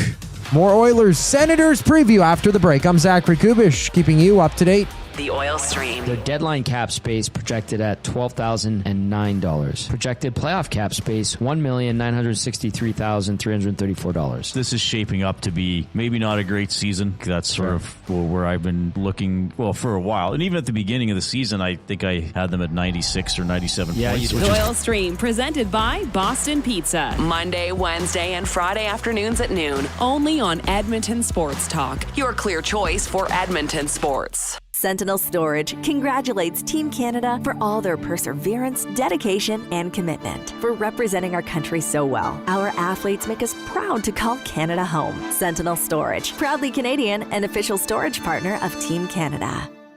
Edmonton. Be part of history. Support Canada Soccer's men's national team as they battle Uzbekistan in the final send-off series ahead of the FIFA World Cup. Monday, June 1st at 7 p.m. at Commonwealth Stadium. Tickets on sale now at Ticketmaster.ca. Hey Edmonton, did you know a local Play Alberta winner scored over $430,000 on Desert Fantasy? Think about the rec room you could build with that kind of cash. From major casino winners every hour to jackpots worth millions and hundreds of popular games to money that stays in the province, there has never been a better time to sign up for Play Alberta. Download the app today to get started with casino, sports, and lottery, all in one app. Must be 18 plus to play. When you gamble, use your game sense. Real fans don't stroll in at puck drop. They claim territory. They study the screens. They get into their spot, which is why this matters. The Canadian Brewhouse now has happy hour. Brand new, tons of options, and the good stuff like our 8-inch 2-topping RCM pizza and our signature Caesar. Monday to Saturday, 2 till 6 p.m. starting at $3.99. That's more than enough reason to come early. New happy hour at the Canadian Brewhouse. If you're serious about game day, we'll see you for happy hour. Looking for quality building materials and friendly advice? Visit us at Windsor Plywood Leduc, family owned and locally run since 1993. From interior materials for doors, flooring, baseboards, and all the finishing touches to all you need for your outdoor projects like cedar lumber for decks and fences, plus all the plywood you'd need. Our full-time on-staff carpenter can help with anything odd-sized or custom, and from domestic hardwoods to exotic selections, we've got you covered. And if we don't have it, we'll track it down for you. Windsor Plywood Leduc. We're the experts you need to know.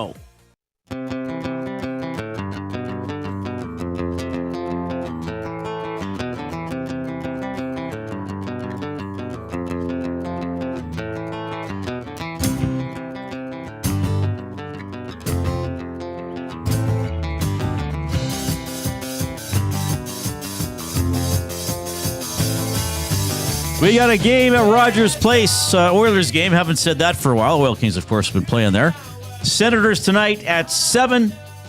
Tom Gazzola in half an hour. We'll have the GCL Diesel Oil Stream pregame show right here on Edmonton Sports Talk, your clear choice for Edmonton sports, presented by Play Alberta. Make your bets count for you and everyone else with the Play Alberta app, with hundreds of player prop bets on the biggest leagues, NFL, CFL, NHL, NBA, MLB, you name it. You're not just playing for fun, you're supporting your province. Play Alberta revenue helps fund Alberta programs and services.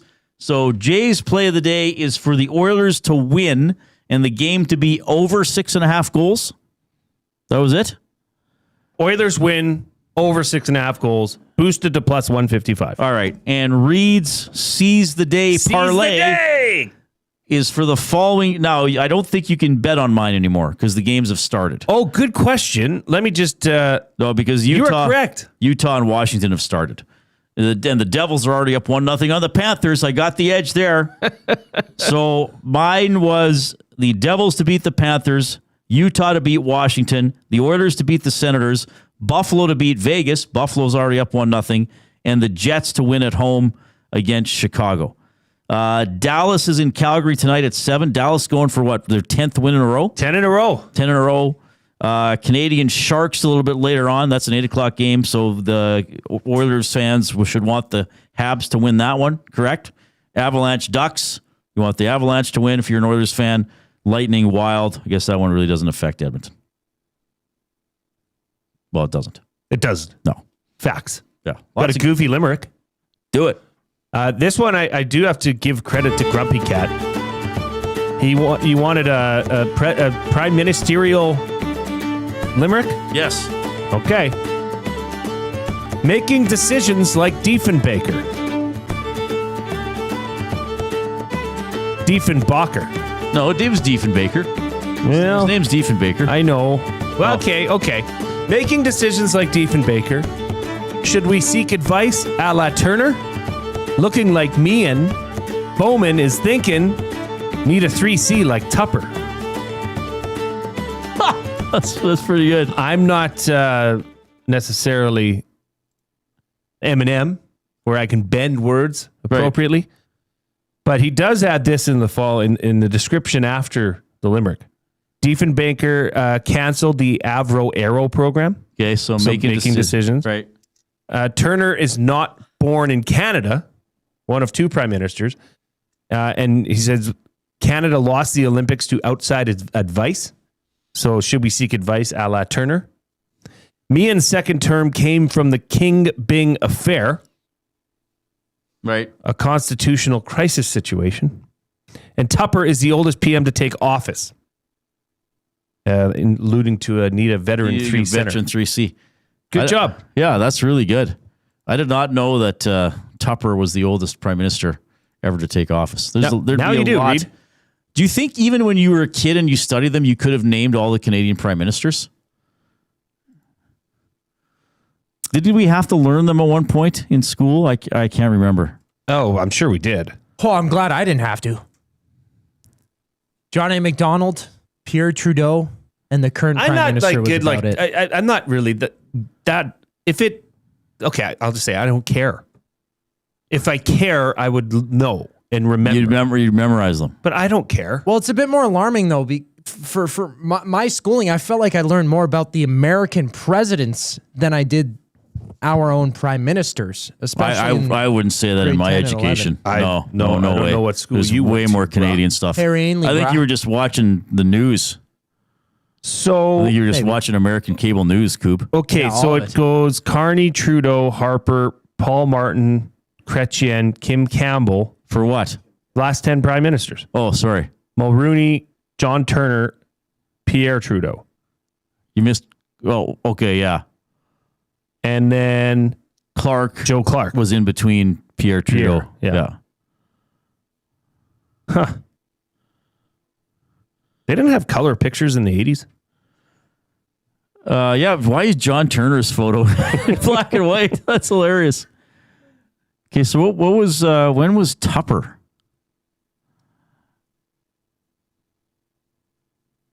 I don't see it. Charles Tupper, 1896 to 1896. Short-lived. Oh, he was term. after Bowell. Yeah, Charles Tupper.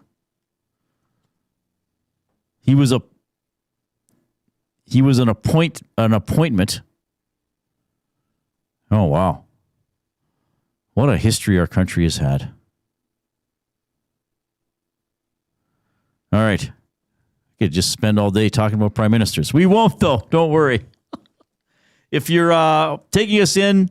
Meehan was 1920 to 21. Then he returned triumphantly for a stint in 26. Oh, amazing. This is entertaining.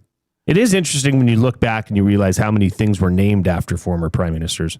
Oh, sure. Like Robert Borden Park, Wilfrid Laurier. I wonder if Charles Tupper was the original idea Louis behind Saint Laurent Tupperware. Yeah, Tupperware, because that's what he used to seal his food up. He was quite the first tightly. person in 1896 to bring lunch in a resealable, reusable plastic container. Yeah, Kim Campbell. Boom! Tupperware. Campbell's soup. Campbell's soup's got to be. John Abbott. John A. McDonald. Yeah, Abbott. I mean, yeah, John A. McDonald. McDonald's. Hello. John A. McDonald started at McDonald's. Yes. Why not? That's a great one. Well, John Diefenbaker. There is a Diefenbaker National Park, or isn't there a Diefenbaker Reservoir or some sort? In Edmonton? No, I think in Saskatchewan. Oh, probably. Not mistaken. Well, because I think he was from Saskatchewan.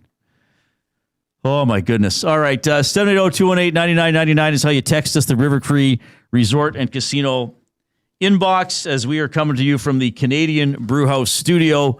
What do we have? Oh, UFC 326 live Saturday. This Saturday at the Canadian Brewhouse. Catch every punch, kick, and knockout on TVs everywhere with ice-cold drinks and nonstop fight night energy. The Canadian Brewhouse, our house, is your house. Good stuff.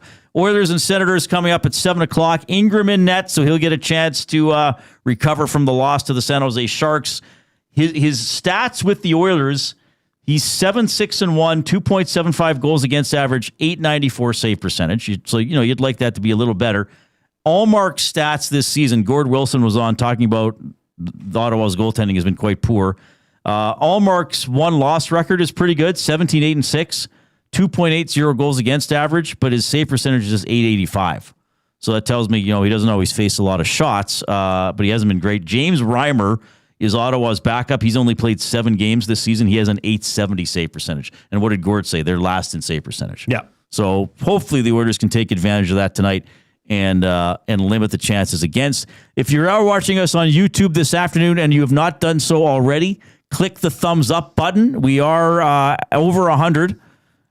Let's see if we can get to 100 and to 155 by the end of the show. So get in there and click if you haven't done so already. I've got a couple spicy words of the day that came in yesterday. From who was it? Man, I just had it. Gosh darn it, Reid. Well, you'd fight it during the commercial. Let's do a card of Canadian trivia. Let's do a card of Canadian trivia. Speaking of prime ministers, we're talking about prime ministers and what stuff. What are the odds that a prime minister pops up on one of these babies? Oh, I hope so. Do you? Feel like McDonald's? Okay. I've been doing this properly. I've been sorting them from the top to the bottom, so hopefully you haven't heard these. Yeah, I don't think so.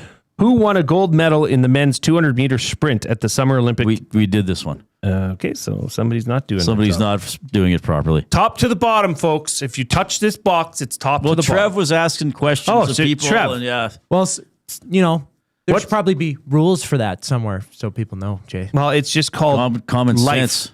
Coob. But when you ask somebody a card, you don't put it back on top. Things get mixed up. File it. Fair enough. What sport was played by the Montreal Maroons? We did this card as well. Hockey. Really? Yes. Somebody's going to get hurt. Somebody's really going to get in trouble. Who returned to the... We did this. Did you have them flipped the wrong way, maybe? Nope. Okay. All right. I'm just going to go ahead and do this. Screw it. Oh. Splitting the deck. Yeah. Well, yeah. When you have to deal with this kind of lack of respect. We're gonna have to not let other people touch the trivia boxes. I'm gonna have to hide these. I'm gonna put them under lock and key. It's the only solution.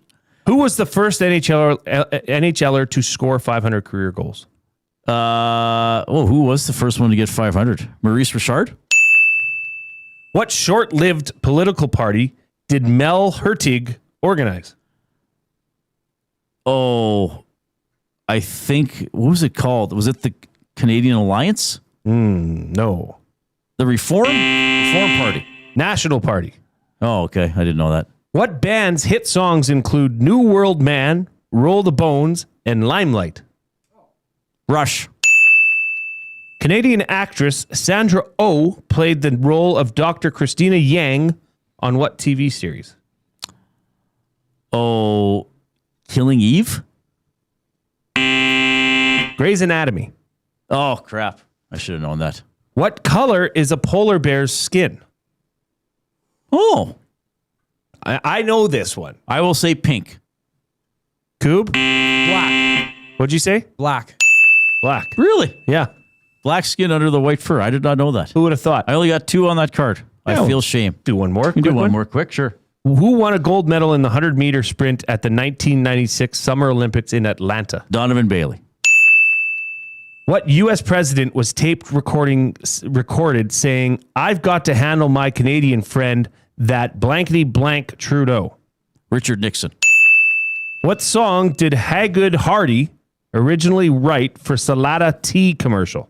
For a Salada tea commercial. I've never heard of any of these things. Relax. Don't do it. The Homecoming. I don't know. I know nothing about that. Miriam McDonald played a student named Emma Nelson on what TV series? Say that again. Miriam McDonald. I'll say Degrassi. Degrassi. What is? I never watched Degrassi. Show of hands who watched Degrassi. Not the new one. Coob haven't even heard of it. You see that shrug? Drake Well, I was know in it. Drake was in the new one. That's all I know. about the Aubrey, what's his name again? Aubrey Graham. Yeah. What is Canada's official motto in Latin? Oh God. What is our official motto in Latin? I don't think I know. I can think of that. I don't know, Jay. Amari usque adamare. Meaning? Amari usque adamare. Well, it doesn't have the. No. I don't even know. Do we know our official motto? I'm ashamed to admit I do not know the Canadian motto. Well, let's find out what's the Canadian motto here. Tom Gazzola's in the nasty chat. He'll know it. That's boring. Which translates from Latin as from sea to sea. Oh, really? Okay. I believe I said from sea to shining sea not that long ago on our show. You did. 5:42 Oilers Senators tonight.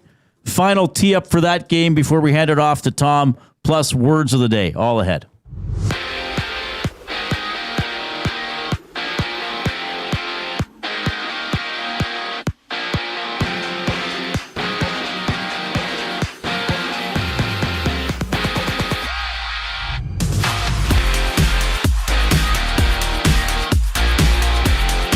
Edmonton's Connor Murphy won't play tonight. Should be available for Friday's contest against Carolina, and at ice level against the Senators. Edmonton's Connor Ingram gets his 3rd consecutive start. Tom Gazzola, Ben Thompson preview the matchup during the GCL Diesel Oil Stream pre-game show. That gets going at 6 o'clock right here on EST. A handful of games are live. The Golden Knights trailing the Sabres 1-0. Jason Zucker, his 16th of the season. 3 minutes left to go in the opening frame. And out in Washington, the Mammoth are up 2-0 over the Capitals. Mikhail Sergachev scoring on the power play, most recently nearing the end of 20 minutes. And according to Wild reporter Michael Russo, Minnesota has acquired Nashville's Michael McCarron for a 2nd-round pick. Over to the NBA, there's 10 games on the docket. Just underway, the Raptors and Knicks. Minute and a half in, 1 point. Toronto trailing against New York. We also see the Pistons down by 3 against the Cavaliers early in the second. In the Briar, 4 matches live. It's Alberta's Kevin Cooey trailing Manitoba's Matt Dunstone 4-2 in the 6th end. Dunstone scoring twice in the 4th. Cooey with hammer, having both teams undefeated through 4 matches in Pool B. The final segment of the Reid Wilkins Show brings us back following the break. I'm Zachary Kubish, and you're up to date EST Afternoons. Former Edmonton Oiler Dwayne Rolson joining us. For a guy like Tristan Jarry, what can he do to get kind of that confidence back? For him, it's just trying to find his old self, trying to find the belief again and stop the ones we're supposed to. If we can steal a couple, one, maybe two, putting all that extra pressure on being great every night. You don't have to be. You just have to be good. EST Afternoons, weekday afternoons 1 to 3, only on Edmonton Sports Talk. Your clear choice for Edmonton sports. At Firehouse Subs, our subs are freshly toasted, stacked high, and crafted to satisfy. Each sub is piled high with premium meats, melty cheese, and toasted to perfection. Firehouse Subs brings bold flavor to every bite, all served on a freshly toasted roll. But we're not just feeding Edmonton, we're fueling it. Dig into the brisket hat trick, piled with slow-smoked brisket and melty cheese. Or go to the Firehouse Subs fan favorite, the Hook and Ladder. Made to order with smoked turkey, honey ham, and Monterey Jack cheese on a perfectly toasted roll. With 15 Firehouse Sub locations across Edmonton and the greater area, it's easy to grab a hot and hearty sub close to home. Firehouse Subs. Hot, hearty, made to satisfy. Get ready for a boot-stomping good time with Gord Bamford. Live in the venue at River Cree Resort and Casino. Gord Bamford, March 20th, presented by River Cree Resort and Casino and CFCW. Tickets at rivercreeresort.com. River Cree Resort and Casino. Excitement. Bet on it. The road to the FIFA World Cup runs through Edmonton. See Canada Soccer's men's national team before they take on the world this summer. Canada versus Uzbekistan. June 1st, 7 p.m., Commonwealth Stadium. Tickets at Ticketmaster.ca. Hi there. If you're like me, you like to picture yourself in luxury, even though there's absolutely no way you could afford it. And if you can, well, even better. Thankfully, I picture myself in something that is luxury, but still absolutely affordable, like the all-new Mazda CX-90 from Park Mazda. With the new luxury features like facial recognition settings and quilted detail Napa leather seating, I can pretend to be comfortable with all of my proper settings activated without even touching the button, thanks to Mitch Lewicki and the great staff at Park Mazda. I like to picture Mitch Lewicki as a ninja fighting off evil samurai. Park Mazda, your dealer for life in Sherwood Park off Y Road, parkmazda.ca. Your brand deserves more than just a whisper, it deserves a buzz. At the Hive Product Marketing, they specialize in promotional products that bring the buzz. From eye-catching giveaways to unforgettable keepsakes, they got the perfect products to make your brand stand out and get noticed. Visit the Hive Product Marketing and let them create the buzz your business deserves. The Hive Product Marketing, the official merch partner of Edmonton Sports Talk. Visit them online at thehiveproductmarketing.com. Looking for a winning strategy for your retirement? Contact me, Joaquin Gage at K4 Financial, where expertise meets dedication. I will always look for a careful approach to your retirement, ensuring your financial future is secure. From tailored strategies to clear, actionable advice, I'm here to guide you every step of the way. Don't leave your future to chance. Get in touch with me, Joaquin Gage, today at k4financial.ca or email joaquin.gage@k4financial.ca to start planning for a brighter future and a more secure retirement.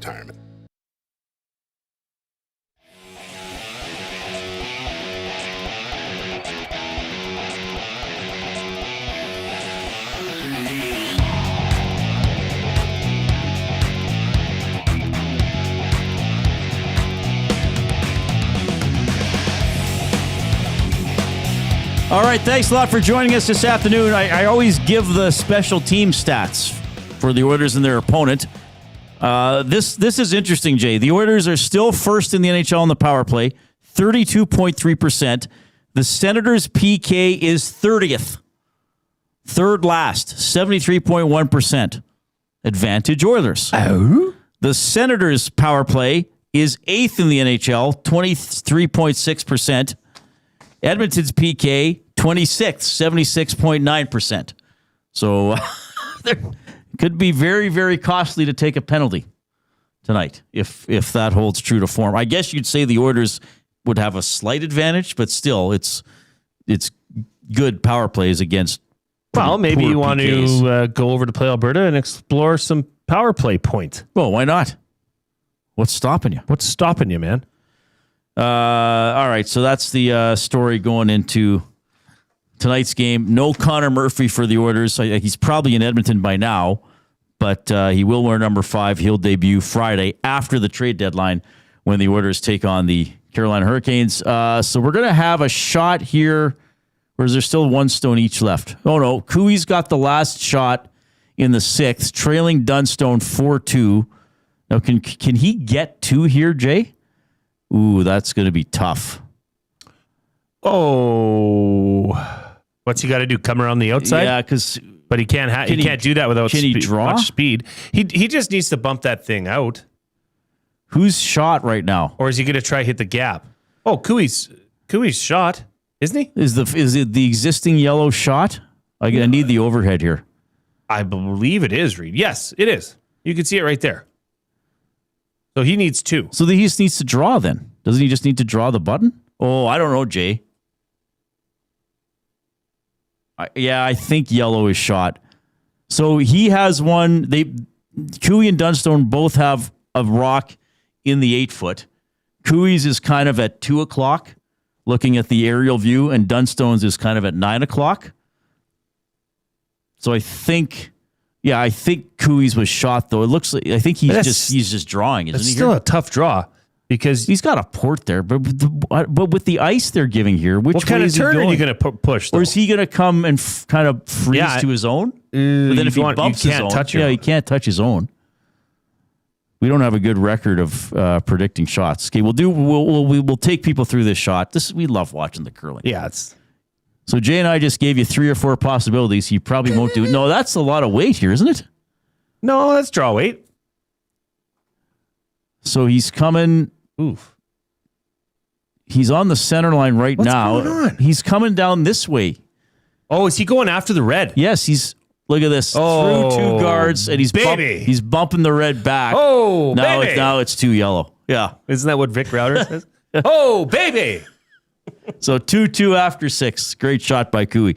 Words of the day. Neither of us thought that was coming. Provided by the Edmonton Public Library. They have the Edmonton Public Library Intellectual Freedom Campaign. EPL won't tell you what to read, just where to find it. Intellectual freedom is your right to read, watch, listen, and explore ideas without barriers. Intellectualfreedom.ca, EPL.ca. The word of the day with Reid and Jay. Oh, I'm sorry. Did I break your concentration? What do they got to say? Say what again? Say what again? I dare you. Let's find out. English, do you speak it? Then you know what I'm saying. All right, first word of the day. These were set in by Les Sweet, by the way. Oh, my goodness. Okay. First word of the day, screever. Screever.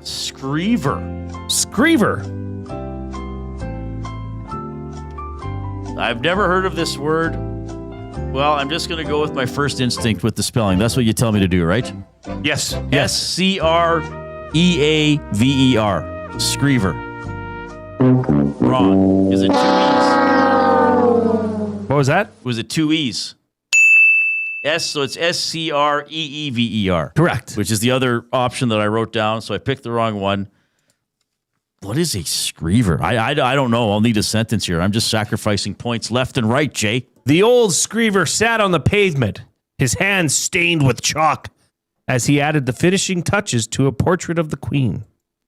I think I hear him coming now. It's a chalk artist? It's someone who... It's a chalk artist.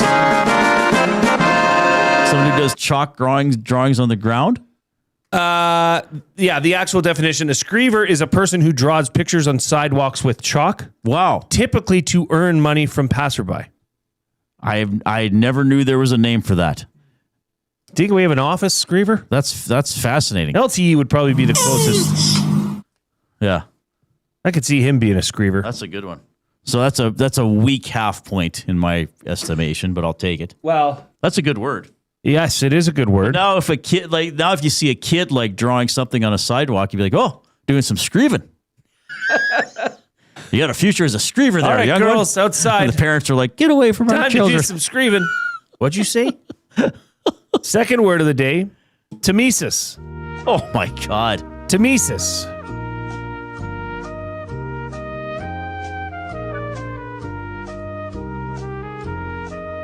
Oh, this is... Temesis. Is there a silent letter before the T? No. No, in fact, there's not. Okay, I'll just, again, I'm sure this is wrong. Temesis. Tomesis. Temesis. Tmesis. Really? Tmesis. So I actually had a vowel that wasn't there. Okay. I'll take the sentence, man. I don't know these words at all. Well, I can't really give you a sentence, but I can give you examples. Okay. Fan bloody tastic. Or abso-bloomin' So is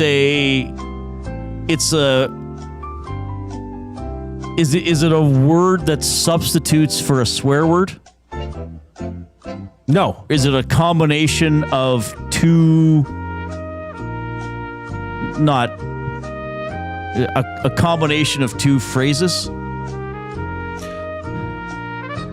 No. Okay, I don't know that. So Tmesis is a rhetorical device that splits a word or phrase by inserting another word in the middle for emphasis, drama, or humor. Oh, wow. Classic examples include abso-bloomin' Yeah, well, that is... Fan bloody tastic. Yeah, that is unfrickin' likely that I was going to get that. There it is. That's in the good spirit. Okay, we gotta go. We gotta go. Ben Thompson is standing by to take over the technical desk. Tom Gazzola on in 4 minutes with the GCL Diesel Oil Stream pregame show, leading into the Oilers and Senators at 7 o'clock. On behalf of Zach Kubish and Jason Milne, I'm Reid Wilkins. Enjoy the game.